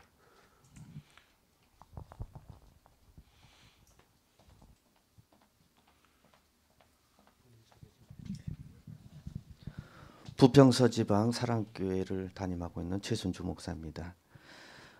우리 하명석 목사님께 질문 좀 드리겠습니다. 지금 공유교회의 기준이 가만히 들어보니까 중소형 교회들이 거의 대상자 형식으로 되어지는 것 같습니다. 작은 교회라는 것은 결국 미자립 교회인데 미자립 교회가 공유하기 위해서는 공유 건물을 임대하지 않고 이것을 사야 된다는 얘기가 거의 지금 현재 보니까 그런 형식으로 지금 이 공유 개념이 되고 있는데, 그렇다면 이게 작은 교회가 월세가 힘들고 또 교회가 팬데믹으로 인해서 어려워서 합쳐서 이 문제를 해결하기 위한 것인데, 또한 이 성격의 또 한 가지 얘기가 신학교에서 졸업하고 지금 개척을 해야 되는데 개척 자금이 없어서 부모님들에게 결국은 손을 빌려서 해야 되는 상황이기 때문에, 그런 상황에서 몇몇 교회가, 몇몇 개척자들이, 몇몇 신학생들이 공유교회에 목매어 있다라고 생각이 되어지는데, 그러면 전혀 신학생들이 졸업하면서 이 공유교회는 꿈도 꾸지 말라는 얘기인지, 그거에 대해서 좀 확실하게. 저희가 이 공유교회를 할 적에 기존 교회를 상대로 했습니다. 왜냐하면은 이제 지금 목사님 말씀하시는 가운데는 이제 졸업을 하고서 개척할 수도 있다라는 것을 저희도 인지를 했는데, 이렇게 되다 보면은 이제 편법으로 들어갈, 이게 참으로 이걸 만들면서 좀 조심스러웠던 것이 그런 거였기 때문에 편법을 운용할 것이 이제 염려되어지는 그런 것이 있었고요. 지금 이제 그 말씀하시는 가운데 건물을 사야 되는 그런 말씀하셨는데, 이제 저희 서울연회 같은 경우는 기존에 있는 교회들이 서로 연합을 해가지고선, 그래서 십시일반 건물을 임대를 할 적에 같이 이렇게 공유하는 그런 케이스도 있고요. 두 번째는 특정한 교회의 교회 건물이 아닌 또 다른 무슨 아까 그러면 선교관이라든지 그런 데서도 이용할 수 있다라는 거 하고, 세 번째는 감리교 개통학교, 뭐 이를테면은 감신에 뭐니까 반이 많지 않습니까? 그러니까 감리교 개통학교 이런 데를 연회 차원에서 MOU 해가지고선 그런 방법도 있고, 그래서 여러 가지로 지금 저희가 다양하게 지금 준비를 하고 있습니다. 그리고 지금 서울 남연회 같은 경우는 그 위원들한테 들은 이야기로는 거점 교회라고 해가지고선 돈을 마련해서 연회 차원에서 한 건물을 한 층을 좀 전세를 얻어가지고선 그것을 한 3교회가 함께 공유하는 그런 계획을 준비하고 있다고 합니다. 지금 한 목사님이 말씀하신 것 중에 제가 이해가 되지 않는 것 중에 하나가 뭐냐면, 부작용을 염려해서 미리 원천 봉쇄하겠다라는 말씀이신데, 네. 부작용은 분명히 있을 수 있습니다. 저는 그렇게 생각합니다. 구더기 무서워서 장 못 담그냐라는 걸 생각한다면 어느 정도 부작용은 감안해서 실제 어려운 목회자들을 위한 공유교회가 되어야 되지, 어느 정도 살만한데 어느 정도 유지가 가능한데 그거 조금 절약하기 위해서 공유교회 형식으로 이것을 한다면 조금 근본, 법 취지의 근본에서 조금 어긋나지 않겠는가. 그래서 이 문제를 다시 한번, 서리는 안 되고 신학생 졸업해가지고 개척하기 위해서 하는 것은 안 된다라는 어떤 개념을 좀 내려놓고 이 공유교회를 조금 더 접근하면 어떻겠는가라는 생각을 좀 제안해 드리고요. 또 한 가지, 지금 기존에 아까 그 강성구 감리사님도 그런 말씀하셨는데, 지금 목회하면서 어려워서 가정으로 들어간 교회가 사실은 노출되지 않아서 그렇지 굉장히 많이 있다고 전 봅니다. 교회 이름은 있어요. 그런데 실제 그 건물에 가보면 교회가 없습니다. 그럼 그런 교회들을, 그런 목사님들을 살리기 위해서라도 이런 공유교회가 오히려 더 여러 교회 목사님들도 한 건물을 가지고 여러 목사님들이 같이, 그러니까 한 건물이 아니고 꼭 한 개층이어도 뜻을 같이 하는 목사님들이 같이 할 수 있다면 더 좋겠지만, 그것이 안 된다면 가정에서 예배 드리는 것도 공유교회 안으로 포함시킬 수는 없는지요? 이거는 제가 결정할 문제는 아니고요. 중부위원회에서 우리 장정 개정을 이렇게 초안을 만들었으니까 오늘 여기에서 다양한 의견들이 나올 것 아닙니까? 그러면 중부위원회에서 이것을 한번 충분히 토론해서 중부위원회에 맞는 지금 우리 두 분 목사님이 제안한 것들을 넣을 수도 있고 부분적으로 보완할 수도 있고 이것은 또 목사님이 말을 하지만 또 다른 사람의 의견 들어와서 또 이것을 좀 이렇게 좀 바꿨으면 좋겠다라고 하면 그렇게 바꾸어서 놓을 상황이라고 봅니다. 그러니까 일단 제가 분명히 말씀드리는 것은 이런 초안을 장정개정위원회가 그 본법만 만들고 세칙에 대한 것이 없으면 무책임하기 때문에 저희들이 요거를 입법위에 상정하기 전서부터 그 초안자는 정리를 했던 거고요. 초안자들이 정리한 것을 갖고 이제 최종적으로 입법위가 부결될 가능성도 있었던 거니까 통과되어졌기 때문에 장정개정 입법위 끝나고 장정개정위원 때 요것을 우리가 초안을 올려가지고선 저희는 결의를 해서 일단 하나의 준칙으로 해당 연에서 활용하시라는 뜻으로 그렇게 이제 제공을 한 겁니다. 그러니까 해당 연회마다 상황에 따라서 조금씩 과감하고 또 보완할 수 있고 그렇게 시행세칙을 정하면 된다고 봅니다. 우리 최종구 목사님 마지막으로 제안 짧게 좀 해주시기 바랍니다. 길게 줄이십시오. 안녕하세요. 남동지방의 최종구 목사입니다. 다른 게 아니고 저는 이 공유라는 개념을 꼭 교회끼리만 공유하기보다는 아까 잠깐 나왔는데 자기 잡을 가지고 있는 전문의로 할 수 있는 그런 게 있다라면은 확장을 해서 생각했으면 좋겠어요.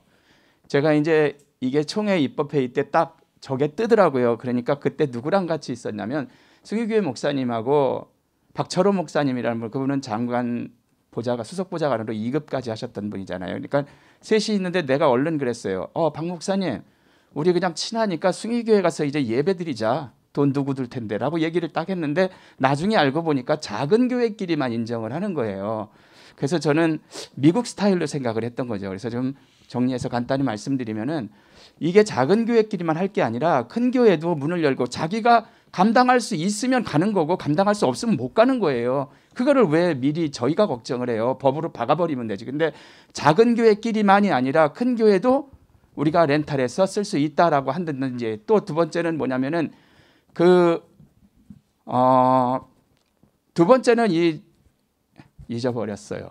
그런데 아무튼 이제 그런 면에서 저희들이 짭을 갖는 그런데 학원이라든지, 그리고 제가 아동복지시설을 운영하는데 보통 1년에 1억 이상이 더 나와요. 웬만한 교회보다 크단 말이에요. 그런 공간 주일날 쓰지도 않는데 지금 커피숍 교회는 이미 있잖아요. 그러니까 그런 것들을 생각해서 저는 이 공유라는 거를 세상적인 것도 좋고 먹고 사는 게 급하니까 그 다음에는 교회라는 큰 교회도 괜찮을 것 같다라서 제안을 좀 드려서 그런 식으로 저희들이 좀 접근해보면 어떨까라고 생각을 해봅니다. 이상입니다. 네, 감사합니다. 인터넷에도 계속 질문이 올라오고 계신데 물론 이미 답이 된 것들도 있고요. 어떤 분 이런 질문하셨네요. 타교단과의 건물 공유에 대해서도 어떻게 생각하시냐는 것 질문도 있고요. 그렇기 때문에 여기 정리된 것도 있고 또 채팅창에도 있으니까 아마 감독님이나 또 연회 실행부 위원들께서 꼭 좀 다 보시고 시행세칙을 만드실 때 좀 많은 것들을 좀 배려해서 시행세칙을 좀 만드셨으면 좋겠다라는 생각이 됩니다. 일단 일부 발표에 대한 질문과 의견은 여기서 마치도록 하겠습니다. 혹시 인터넷상에서 질문하신 분들 대답이 저는 많이 됐다고 생각을 합니다. 한 가지 부원해서 좀 이것을 공유교회 제도를 입법화할 적에는 분명히 말씀드렸듯이 어려운 그 월세교회 교인들을 생각해서 만들었는데 이 법을 이제 우리가 그 시행세칙에 초안할 때는 꼭 어려운 교회들만을 국한하는 것은 없습니다. 여기에는 다만 기존 교회라고만은 국한했지 큰 교회에도 들어갈 수가 있고, 그런데 이제 큰 교회 이제 저희들이 이제 그 조사를 해보니까는 목사님들이 어렵지만은 그렇다 큰 교회로 들어가게 되면은 흡수될 가능성에 대한 염려가 상당히 많은 거예요. 그래서 예를 들어서 원주제일교회 같은 데서는 자기네 원주제일교회는 안 들어가더라도 거기서 한 한 20m 떨어진 곳에 원주 청년관이 있는데 거기 가서는 우리가 빌려준다고 하면 예배 드리겠다 이런 분들이 계시거든요. 그러니까 저희 교회 같은 경우도 그 비전센터를 얼마 전에 완공했는데 거기 3층을 그런 용도로 사실은 그냥 만드는 거거든요. 그러니까는 작은 교회만 된다라는 것은 잘못 아신 거고요. 모든 것이 지금 이 초 안에는 열어놨습니다. 일단 그렇게만 말씀드릴게요. 네, 여기서 마치도록 하겠습니다. 우리 네 분 발표자님들께 다시 한번 박수 부탁드립니다. 감사합니다. 수고하셨습니다. 자리를 옮기시는 동안 우리 2부 토론의 두 번째 공유교회에 대한 기대와 염려, 현장 목회자의 소리입니다. 우리 김포교회, 제가 눈이 좀 안 좋아서요, 길가문교회 오재승 목사님께서 나오셔서 본인의 이 견해를 좀 기대와 염려를 말씀해 주시겠습니다. 이제 들어가셔도 됩니다. 수고하셨습니다.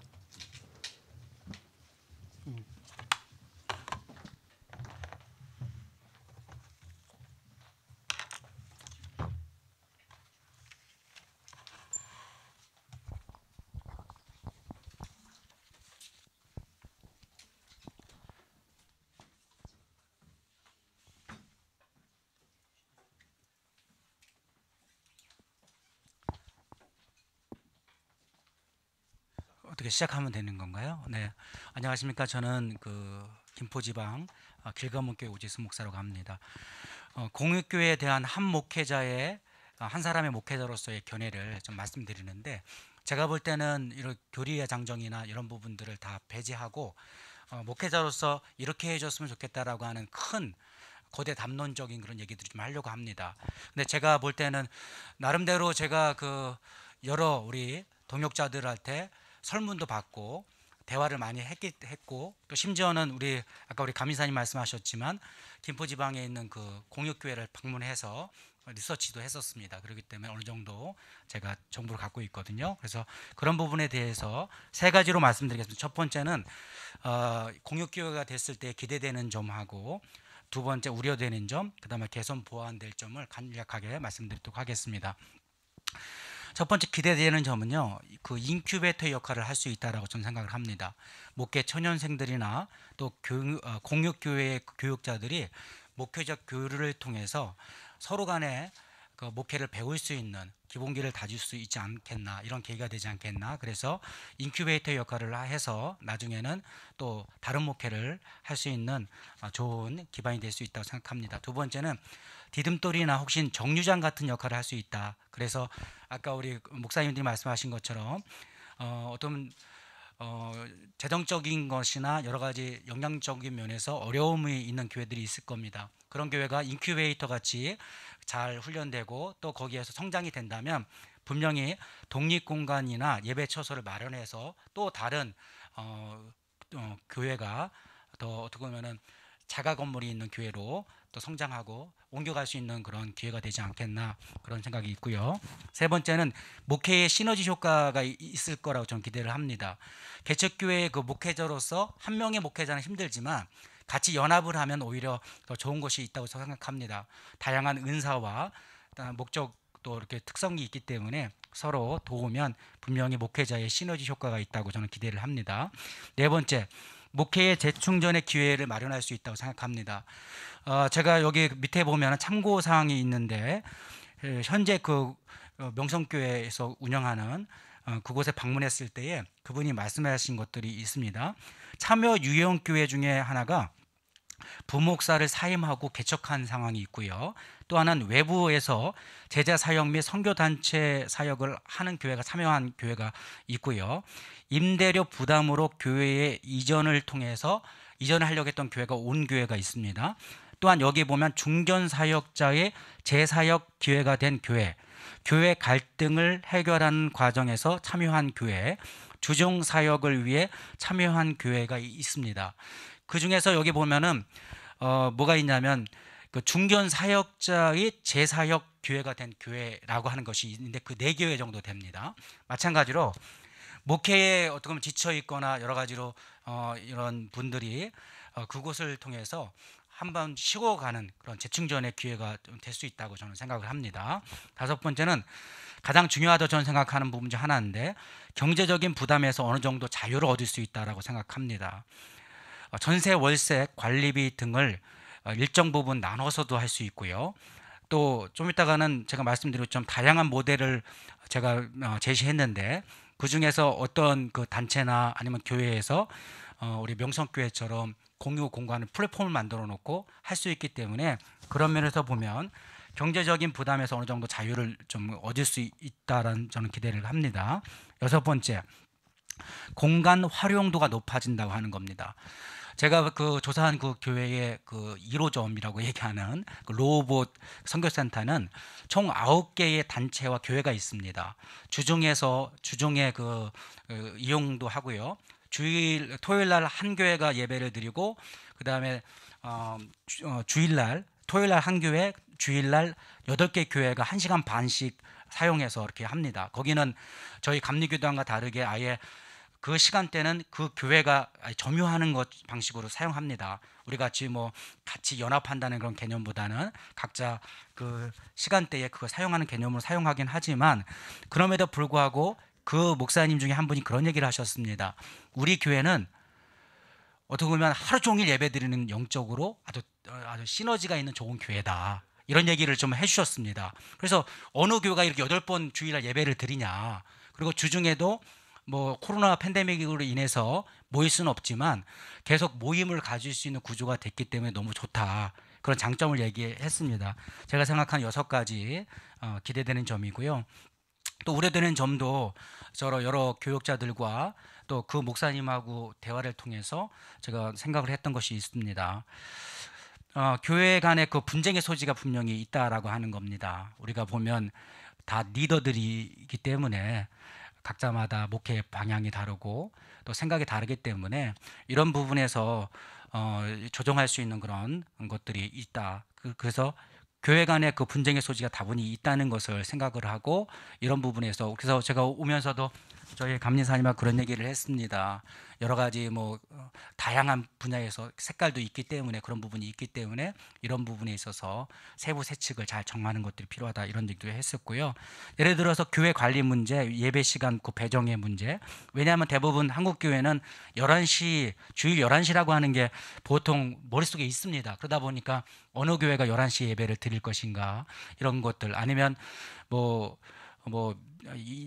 예배, 2부 예배, 3부 예배 예부가 있을 텐데 그런 시간대의 배분이나 아니면 월세나 관리비 납부 이런 배정 이런 문제도 분명히 있을 수 있다고 저는 생각을 합니다. 다양한 부분이 있지만 예로 간단하게 말씀드립니다. 두 번째는 교회에 이름만 걸어놓고 목회를 태만히 할 그 우려가 분명히 있다고 생각합니다. 분명히 장점도 있지만 충분히 가능한 부분도 있고요.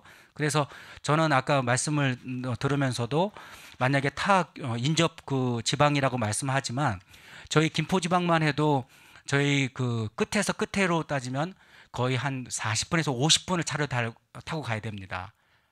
그런 상태에서 만약에 다른 지방에서 저희 지방으로 온다고 생각을 한다면 또 그것도 목회가 어느 정도 그분들이 집중해서 하기보다는 또 그런 우려도 분명히 있다고 저는 생각을 합니다. 세 번째, 불법 및 편법 세습의 문제가 발생할 수 있다. 근데 이거는 제가 오늘 얘기를 들은 것은 아니고 제가 기사를 통해서 입법을 한 그 기사를 통해서 보았고 또 하나가 일반적인 목회자들의 의견을 제가 듣고 한 것이기 때문에 이 부분들은 제도적으로 분명히 또 우리 교단 차원에서 할 거라 생각하지만 이런 부분에 대한 의견이 있었습니다. 이런 부분들에 대해서 그냥 제가 말씀드리고요. 세 번째는 개선 보완돼야 될 점이 있다고 생각합니다. 그래서 교례 장정상의 그런 부분도 있다고 생각하고요. 또 아까 인 것처럼 우려된다는 부분이 불법 편법 세습에 대한 그런 우려가 있는데 이런 부분도 좀 장치가 마련되지 않겠나 이런 생각이 들고요. 두 번째, 제가 그 여러 단체, 여러 소속되어 있는 곳에 공유교회에 대해서 한번 의견을 알려달라 했더니 답변한 사람이 많이 없습니다. 그만큼 우리 교단 안에서 법은 제정됐지만 많은 사람들이 인지하지 못하고 있다는 뜻입니다. 그래서 저는 이번에 그 공청회를 하면서 생각하는 게 오히려 이게 신문화되고 기사가 되면 많은 사람들에게 공유교회에 대해서 인식이 좀 제고되지 않을까 그런 생각을 하게 되는데요. 그래서 이런 부분들이 많이 공유가 되면 사실 실질적으로 이런 공유교회에 대한 기대감이 있어야 될 사람들은 작은 교회, 일명 강소형 교회라고 얘기할 수 있지만 작은 교회에 이런 어떻게 월세 임대교회가 많이 더 관심을 가져야 되는데 그럼에도 불구하고 관심도는 크게 없더라고요. 그 원인이 뭘까 생각을 해보니까 공유교회에 대한 인식이 없다라는 전 생각을 개인적으로 가졌게 됐습니다. 그래서 이런 공청회나 이런 많은 시간들을 통해서 많은 이렇게 공유를 해주시면 분명히 다양한 의견이 분명히 있을 거라고 생각합니다. 한 가지 더 말씀드리자면 사실 제가 아까 그 법을 듣고 여러 가지 들으면서 느낀 게 우리 어떤 질문자가 그런 얘기를 하셨습니다. 개척교회는 왜 망했냐? 개척교회가 사실은 제가 볼 때는 개척교회가 굉장히 시급한 문제도 있습니다. 분명히 악용될 소지도 분명히 있지만 그러나 개척교회는 아까 인큐베이터를 얘기를 했지만 목회를 막상 나오면 아무것도 못하는 사람도 많이 있는데 오히려 장점될 수 있으니 그런 부분들을 차라리 지방이나 여러 가지 그 세칙을 잘 만들어서 관리하는 그런 차원에서 해주시면 어떨까라는 생각을 좀 해보았습니다. 그리고 세 번째가 저는 제가 나름대로 연구를 한 건데요. 다양한 모델을 좀 개발할 필요가 있다고 생각합니다. 첫 번째는 공유교회들이 아까 자금을 서로 마련해서 공유의 예배 처소를 구매한다든지 아니면 렌탈하는 방법이 있다고 생각을 합니다. 두 번째는 기존의 교회를 공유교회로 장소로 활용하는 방법입니다. 분명히 그 어떤 교회들은 예배가 어떻게 보면 활용이 안 되는 장소도 분명히 있습니다. 그래서 오늘 제가 거기 공유교회를 갔을 때에 그 목사님이 얘기하는 게 제가 그런 얘기를 했습니다. 혹여나 다른 성도들과의 관계 속에서 혹여나 분쟁의 소지가 있지 않겠냐 그랬더니 거기 같은 경우는 타교단인 게 첫 번째 장점이라 그런 위험 요소를 최대한 또 이렇게 하고요. 또 하나가 뭐냐면 세칙들을 잘 만들어 놨습니다. 그래서 자기가 쓸 때는 절대로 성도들과의 관계를 이렇게 못 갖도록, 왜냐하면 그 암묵적인 그런 얘기겠죠. 근데 뭐 그런 부분도 있으니까 만약에 그런 것들도 생각을 해보면 분명히 기존 교회에도 분명히 들어갈 수 있다고 저는 생각을 합니다. 세 번째는 기도원이나 수련회를 공유하는 활용하는 방법이 있습니다. 네 번째는 연회 본부나 감리교 소속의 건물들을 공유해 주는 방법입니다. 그래서 여기 근처에 있는 우리 정부연회 본부 같은 경우는 근처에 있는 교회들이 몇 교회가 이런 활용할 수 있는 방법도 분명히 있다고 생각합니다. 다섯 번째는 지방의 기금 및 헌금을 통해서 공유교회 플랫폼을 마련해 놓고 할 수 있는 방법이 있다고 생각합니다. 여섯 번째는 연회 본부나 감리교 소속 건물을 공유하는 방법. 일곱 번째는 우리 학교나 관공서, 아까 얘기했지만 기독교 감리교 계통의 학교나 관공서 여러 가지들을 활용하는 방법도 저는 있다고 생각합니다. 네 번째는 교회 목회자 성도 간의 분쟁이 일어났을 때의 해결책이나 조정 방안, 이것들이 반드시 필요하다고 생각합니다. 어떤 식이든 아무리 좋게 시작을 했더라도, 좋은 관계를 시작했더라도 반드시 그 나름대로의 그 분쟁이 있을 때에 이게 문제가 생길 수가 있기 때문에 이런 부분에 대해서 명확한 것들이 필요하다고 생각합니다. 그래서 뭐 정관이나 운영 색칙을 만드는 방법. 두 번째, 지방 차원의 조정기구가 필요하다고 생각합니다. 우리 그 감리교에서는 또 지방마다 교회 실태 조사위원회나 아니면 특별한 그런 기구들을 만들어서 그런 것들을 했으면 좋겠고요. 그리고 공유교회 목회자 간의 운영회를 통해서 1차적으로 해결할 방법을 찾는 것도 좋다고 생각합니다. 제가 아까 방문했던 그 교회는 지금 1차적으로 명성교회라고 하는 장로교회가 거기를 렌탈을 했다가 지금은 다 손을 떼고 자체적으로 그 9개 교회가 이제 그 다 권리금이 아니라 그 전세금을 다 주고 이제 운영을 완전히 받아왔습니다. 그래서 거기 안에서 운영위원회 3명을 선정해서 그 결의를 하고 합니다. 그리고 또 하나가 뭐냐면 거기 같은 경우는 계약을 3개월마다 합니다. 3개월. 뭐냐면 그게 그 전대차 계약을 통해서 이미 뭐 건물을 렌탈을 했을 때에 3년을 만약에 2년을 계약하면 그거 같은 경우는 그 법인을 비영리 단체 법인을 설립해서 그 건물주와 계약을 하고요. 거기에서 전대차 계약을 통해서 3개월에 한 번씩 다시 재갱신을 합니다. 그 이유가 뭐냐면 공유교회를 들어왔다가 자계약을 맞지 않을 수가 있습니다. 그러면은 그때에 갱신하는 방법. 또 하나가 문제가 있었을 때, 문제를 일으켰을 때에 계약을 해지하기 위해서 그런 안전장치를 통해서 3개월에 한 번씩 재갱신을 하는 걸 보게 됩니다. 그래서 이런 그 제도적으로 해결할 수 있는 조정 방안이나 마련이 필요하다고 생각을 합니다. 저는 그렇게 생각합니다. 지금 현재 우리 작은 교회들, 큰 교회, 어느 교회 할 거 없이 교회의 현실을 이렇게 표현을 하는 걸 들었습니다. 지금의 시대는 리바이벌의 시대가 아니라 서바이벌의 시대다. 지금 작은 교회들이나 아니면 큰 교회도 어려운 교회들이 분명히 있을 텐데 지금은 코로나 이후에 팬데믹 이후에는 진짜 서바이벌 어떻게 살아갈까에 대한 그런 위기 상태가 있다고 저는 생각합니다. 여러분들의 아니면 또 많은 감리교단의 좋은 정책들이 많이 나왔으면 좋겠습니다. 네, 이상입니다.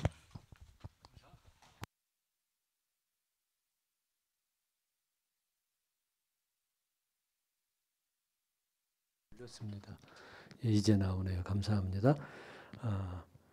우리 지금 발표에 대한 기대와 염려에 대한 질문이나 이런 거는 받지 않도록 하겠습니다. 예. 세 번째 공육교회에 대한 제안과 세칙 제안 종합 의견인데 이미 아까 우리 첫 번째 질의에서 제안들도 많이 하셨고요. 또 심지어 이런 것들은 들어갔으면 좋겠다. 특히 개척에 대한 이야기 많이 나왔습니다. 그래서 굳이 여기서 또 혹시 제안하실 분 있으십니까? 예. 지금까지 기다리셨으면 할 수 없죠. 제안이기 때문에 지금 그 시행 세칙을 우리가 만들기 위해서 했기 때문에 제가 보니까 그 장계위에서 만든 그 시행 세칙하고 우리 이현 목사님 중심으로 해서 다시 만든 거하고 좀 점검해야 될 부분들이 있어서요. 하나는 이쪽 장계위에서 만든 것 가운데는 그 대상을 개척교회로 했는데 이 감리사님 만든 안에는 기존 임대교회로 되어 있거든요. 굉장히 제한이 돼 있어 갖고서 지금 다양한 의견들이 나왔는데 심지어는 임대교회가 아니라 할지라도 자기 건물을 갖고 있지만 조금 더 크게 하기 위해서는 그런 교회도 모일 수 있고 또 웬만한 교회들은 이런 뭐 다른 기타 건물 여러 가지 뭐 연회본부라든지 이런 많이 나왔는데 이런 데서 살 수 있기 때문에 너무 좁히는 거 아닌가 그런 거 하고요. 한 가지 더 지적하고 싶은 것은 그 입법회의에서 정한 법에 연회 실행위원회 결의가 있어야 된다고 했는데 장계위에서 만든 거는 지방실행위원회 승인으로 끝나네요. 아니 여기 지금 인정 기준에 보면은 지방실행위원회로 끝내는 걸로 돼 있고 이 감리사님 만든 안에는 지방실행위원회의 결의를 거쳐서 그것을 연회에 올리면 연회실행위원회 하는 걸로 다시 결의하는 걸로 돼 있거든요. 그래서 일단 요거는 제 생각에는 일단 법에 연회실행위원회 결의가 있어야 된다 그러니까 연회실행위원회 결의는 분명히 있어야 되거든요. 네, 되어 있어요. 그러니까. 그런데 이 감리사님 의견도 지방실행위원회에서 결의하고 또 연회실행위원회 결의하고 이것은 너무 비생산적이지 않냐. 이게 지방실행위원회에서 토론이 있어야 되고 또 그것이 토론 끝에 올라가서 연회실행에서 하니까 이걸 좀 간단히 해갖고 지방에서 감리사에게 신청하되 감리사가 타당성 있다고 인정될 경우 연회실행위원회를 올린다. 이런 정도로 하는 게 좋지 않겠나. 이게 지금 정정에도 네. 교회 주소 이전이나 위치 이전은 다 실행위를 거치게 돼요. 그런데 이건 또 공유교회에 대한 새로운 법이기 때문에 그런 것들에는 시행세칙에서는 좀 조정할 수 있으리라 생각이 되어지는데 같은 사안을 놓고 지방실행위에서도 결의하고 또 연회실행위에서 결의하고 하는 것은 너무 좀 비생산적이지 않나 그런 의견입니다. 네, 감사합니다. 이 공유교회 덕분에 연회실행위원회를 이제 앞으로 어쩌면 자주 열어야 되죠. 그렇다 이걸 모았다 한꺼번에 처리할 수도 없고요. 예.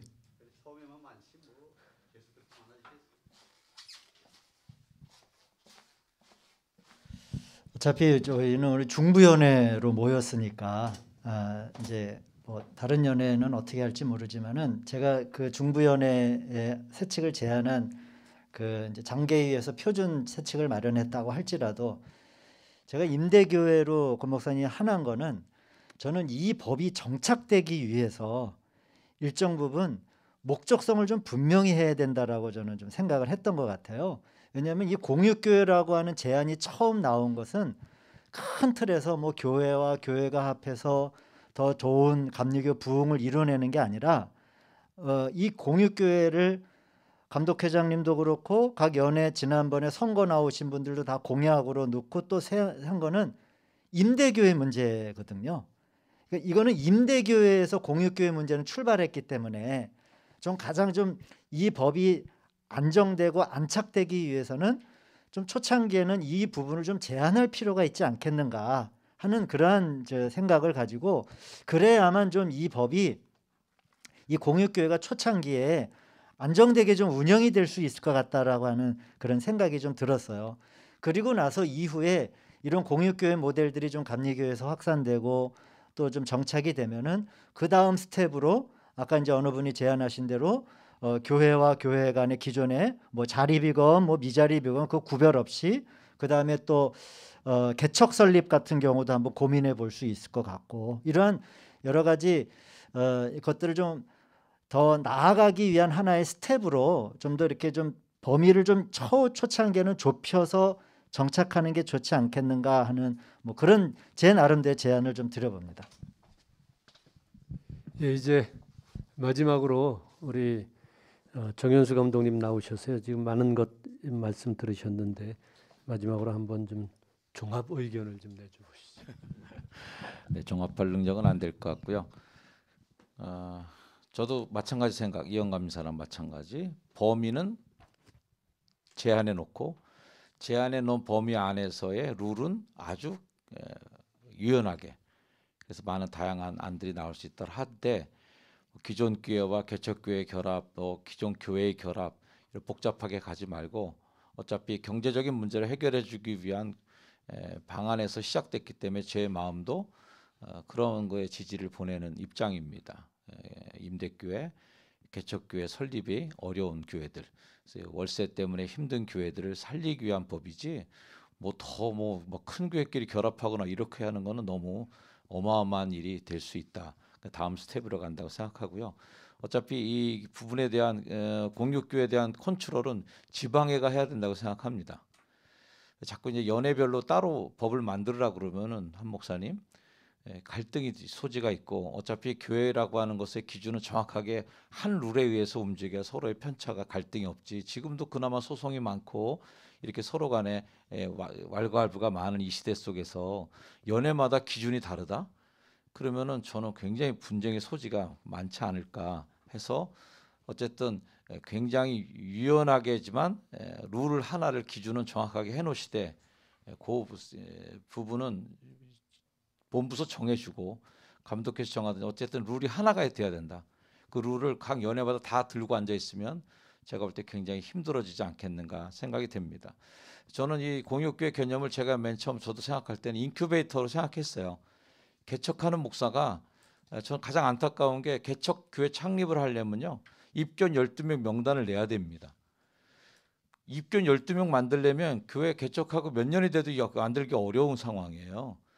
그러니까 하나님의 교회를 개척하고 설립하는 그 과정의 첫 번째 단계가 뭐냐면 가짜 서류, 가짜 명단 작성부터 시작하는 겁니다. 전 이것이 하나님에게도 굉장히 죄송스러운 일이고 목사, 그러나 정말 순수한 마음으로 교회를 시작하는 우리 후배들에게 얼마나 마음에 짐을 지어주는 것인가. 거기에 부모들 이름 적어내고 뭐 사돈의 8천 이름까지 적어내는 그 과정 속에 내 교인도 아닌데 어떻게 12명의 입교인이 돼서 교회를 개척할 수 있어요? 이거 현실적으로 완전히 불가능한 것을 우리가 요구하는 것이다라는 생각이 들어서 저는 좀 더 발전된 그다음 좀 가지치기 얘기가 되겠지만 준회원 정회원 제도가 우리 감리교에 있기 때문에 그 인큐베이터 안에 들어와서 교회를 개척하고 준회원으로 계속 성장해 나가다가 입교인 12명이 그 인큐베이터 안에서 완성이 되면 그때 완전한 교회로서 인정해주고 정회원으로 뭐 이런 식으로 제도적인 그래서 인큐베이터 안에 들어와 있는 교회는 어차피 이익을 받는 거죠. 인센티브를 받는 건데 그런 정연 중연의 진급 과정에 있어서의 페널티로 그 인센티브를 조절하는 것도 저는 뭐 생각해 볼 만한 일이라고 생각합니다. 그래서 감리교회가 입견 12명을 교회로 인정한다면 그러면 입견 12명을 만들어내는 교회들에 한해서 정의원 자격이 주어지거나 이런 조금의 그런 과정도 필요하고 그래서 인큐베이터 안에 들어와서 목회하는 것을 그 지방에서 감리사님이나 선배 목사님들이 보면서 어떻게 보면 과정과 진급 과정에 있어서 목사의 자질도 검증할 수 있다고 생각합니다. 지금 현재 우후죽순으로 개척만 시작하면 그냥 자동적으로 시간이 지나면 정의원이 되고 감리교 목사가 되는 구조는 저는 앞으로 교계에 있어서 굉장히 바람직한 형태의 구조는 아니라고 생각합니다. 정말 좋은 목사님들을 잘 양성해내고 또 잘못이 있을 만한 목사님들이나 이런 부분들은 필터링을 해줘야 되는데 그 필터링을 과정과 자격심사위원회에서 지금 할 수가 없는 잘 모르잖아요. 지방의 감리사님들이나 그 선배들이 또는 목사의 선배님들이 그걸 잘 본다면 인큐베이터 안에서 잘 성숙하는 교회들을 보고 좋은 목사들을 양성해내거나 또는 거를 수 있는 장치도 되지 않겠나 그런 생각도 해봅니다. 어쨌든 지방의 감리사님의 컨트롤 하에 저는 오히려 기존 교회 결합이 아니라 개척 교회를 거기서 시작하게 만드는. 그래서 교회를 개척하는 것은 교단이 책임지고 해야 되지. 그것을 개인적으로 막 희생하고 전사가 빼갖고 이렇게 하는 그런 시대적인 것은 너무 자본주의 논리, 이찬석 교수님 말씀한 대로 자본의 논리와 성장의 논리에 너무 맡겨놓은 알아서 해라라고 하는 이 논리는 교회의 생존 구조에는 맞지 않는 신학적인 그런 기틀이 아닌가 그런 생각에서 각 지방마다 어느 정도의 건물 공간을 확보하고 거기서 통해서 개척을 하게 하고 거기서 인큐베이팅 해갖고 성장시키고 잘 양성해서 그러고 나서 좋은 목회자와 교회로 시집 보낼 수 있는 이런 구조가 완성이 돼야 된다. 그렇게 따지면 공육교회는 각 지방에 속한 교회만 가능한 거지 인접지방이라든지 뭐 이런 애매한 걸로 해갖고선 할 수 없어요. 우리 성모 목사님 말씀한 대로 인접지방이면요 가운데 낑긴 지방은 인접지방이 4-5개도 됩니다. 지방이 하나가 여기 붙어 있잖아요. 여기저기 이렇게 맞대어 있기 때문에 이런 구조에서는 굉장히 어려운 난제가 있을 수 있고 지방을 뛰어넘으면 컨트롤이 안 됩니다. 그런 개념으로 볼 때 지방의 감리사님의 통발하에 하는 것이고 문제가 생기면 연회 실행문회가 터치하겠지만 문제가 안 생길 경우에는 지방에다가 맡겨놓고 감리사님의 책임하에 공육교회가 성장해 나갈 수 있는 그런 기틀로 좀 가면 좋겠다 하는 생각을 합니다. 어쨌든 결론적으로 말씀드리면 범위는 명확하게 좀 제한해 주시고 그다음에 그 안에서의 활동에 대한 것들은 굉장히 유연하게 좀 너무 세칙하지 마시고 그것들은 조금 유연하게 풀어두시면 더 좋지 않겠나. 어쨌든 그 개척교회 목사님들이 공육교회에 대해서 환영하는 입장은 분명해요. 분야가 기대하기 때문에 관심도 많다고 생각하고 우리 중변에도 다른 연회랑 발을 맞춰서 잘 조율해서 우리 감독회에서도 좋은 안건들을 서로 나누면서 좋은 기준안들이 설립될 수 있도록 노력하겠다는 또 마음도 이 자리에서 약속드리겠습니다. 어떻게 정리하세요? 오케이, 네 말씀. 질문 아니었긴 한데. 네, 좋은 시간 감사하고요.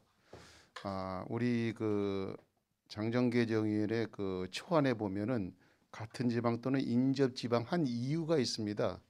이를테면은 이제 제가 아무래도 서울연회 소속이다 보니까 건물을 임대해서 몇몇 기존에 있는 교회들이 들어가는 경우도 있지만 특히 예를 들어서 그 뭐 감리교 개통학교라든지 여기 아펜셀라 하면 남동 지방에 있는 여기 소속 여기 있다고 남동 지방에 있는 교회만 들어와 올 거냐? 그건 아니다.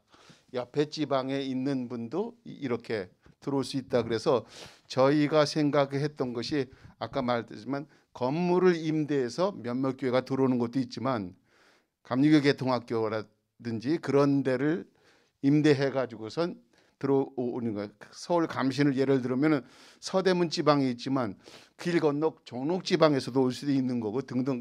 그래서 인접 지방이라는 걸 넣었고요. 또 하나는 지방실행부 위원회 승인을 필요로 한 것은 예배처소만 옮겨갈 뿐이지 모든 행정이라든지 이런 것은 기존 지방에 있어서 처리를 하기 때문에 지방시행부위원회 승인을 하고 연회에서 승인하는 그런 제도로 이제 갔다라는 것만 참고로 그냥 알고 계십시오. 네, 그게 범위를 제한해 달라는 말씀입니다. 너무 방만한다는 거죠. 이제 지방끼리가 이제 인접하면 모르는데 연회끼리도 문제가 될 수 있어요. 중부연회와 서울연회 가까운 거는 인접한 지방들이 있거든요. 그런 게 연회끼리는 어떻게 할까요? 아니, 연회 안에 국한한다 그랬어요. 아니 지금 필요성 때문에 인접이라고 하는 걸 넣었다라고 하는데 필요성 때문에 연회가 달라도 인접한 데 있잖아요. 접한 데가. 네. 그런 경우는 어떻게 할 거예요? 근데 연회에서 만든 세칙이 달라요. 그런 예가 있나 모르겠네. 지방은 서울연회 같은 경우 했는데 연회를 벗어난다는 것은 아니 시흥과 중부연회는 다르거든요. 인접해 있는데 가령 중부연회 서울도 지금 아마 고향하고 이쪽은 아마 그 비슷하게 네. 인접해 있고요. 우리 지방도 그 분당 지방하고요, 그 용인 지방하고 붙어 있어요. 그런데 연회가 다른데. 우리가 그 기본 법은 연회 실행부위원회 결의가 있어야 되기 때문에 연회 안에서 공유하는 것을 원칙으로 했습니다. 자, 오케이. 제가 볼 때는 하여튼 그 범위가 좀 좁았으면 지방에서 해야 된다고 저는 생각하는 입장이에요. 감신이 다 그 예를 들었는데요. 감신이면 서울 중앙에 있습니다. 전 지방이 다 해당될 수 있어요. 서울이 해봐야 올라가는데 1시간 아니면 다 도착하는데 그럼 교실 하나마다 교회가 다 생겨서 만약에 움직이고 있다면 이거는 협성되다 그러면은 그 경기원에 속한 모든 다 연관이 됩니다. 그러면 교실마다 하나씩 교회 생기면 협성단의 교회 100개도 생길 수 있다는 생각하는데 어쨌든 너무 억측이지만 제가 볼 때는 그 지방 안에 속한 건물, 그 지방 안에 있는 교회, 개척교회 이런 교회들이 좀 돼야 되지 않겠나 사실 개인적인 생각이고요. 어쨌든 이 문제에 대해서 연회도 감사님들이나 지방 이제 실행위원들 다 모였을 때는 좀 더 연구 발전시켜서 좀 더 완벽한 안이 나오도록 우리 장계위하고도 협력하고 본부랑도 협력하면서 만들어 가겠습니다. 마무리해도 되겠죠? 네. 지금 온라인상에서도 아주 뜨겁게 질문들을 많이 하고 계십니다. 그런데 저희가 지금 그걸 다 여기서는 답변을 못 드리고요.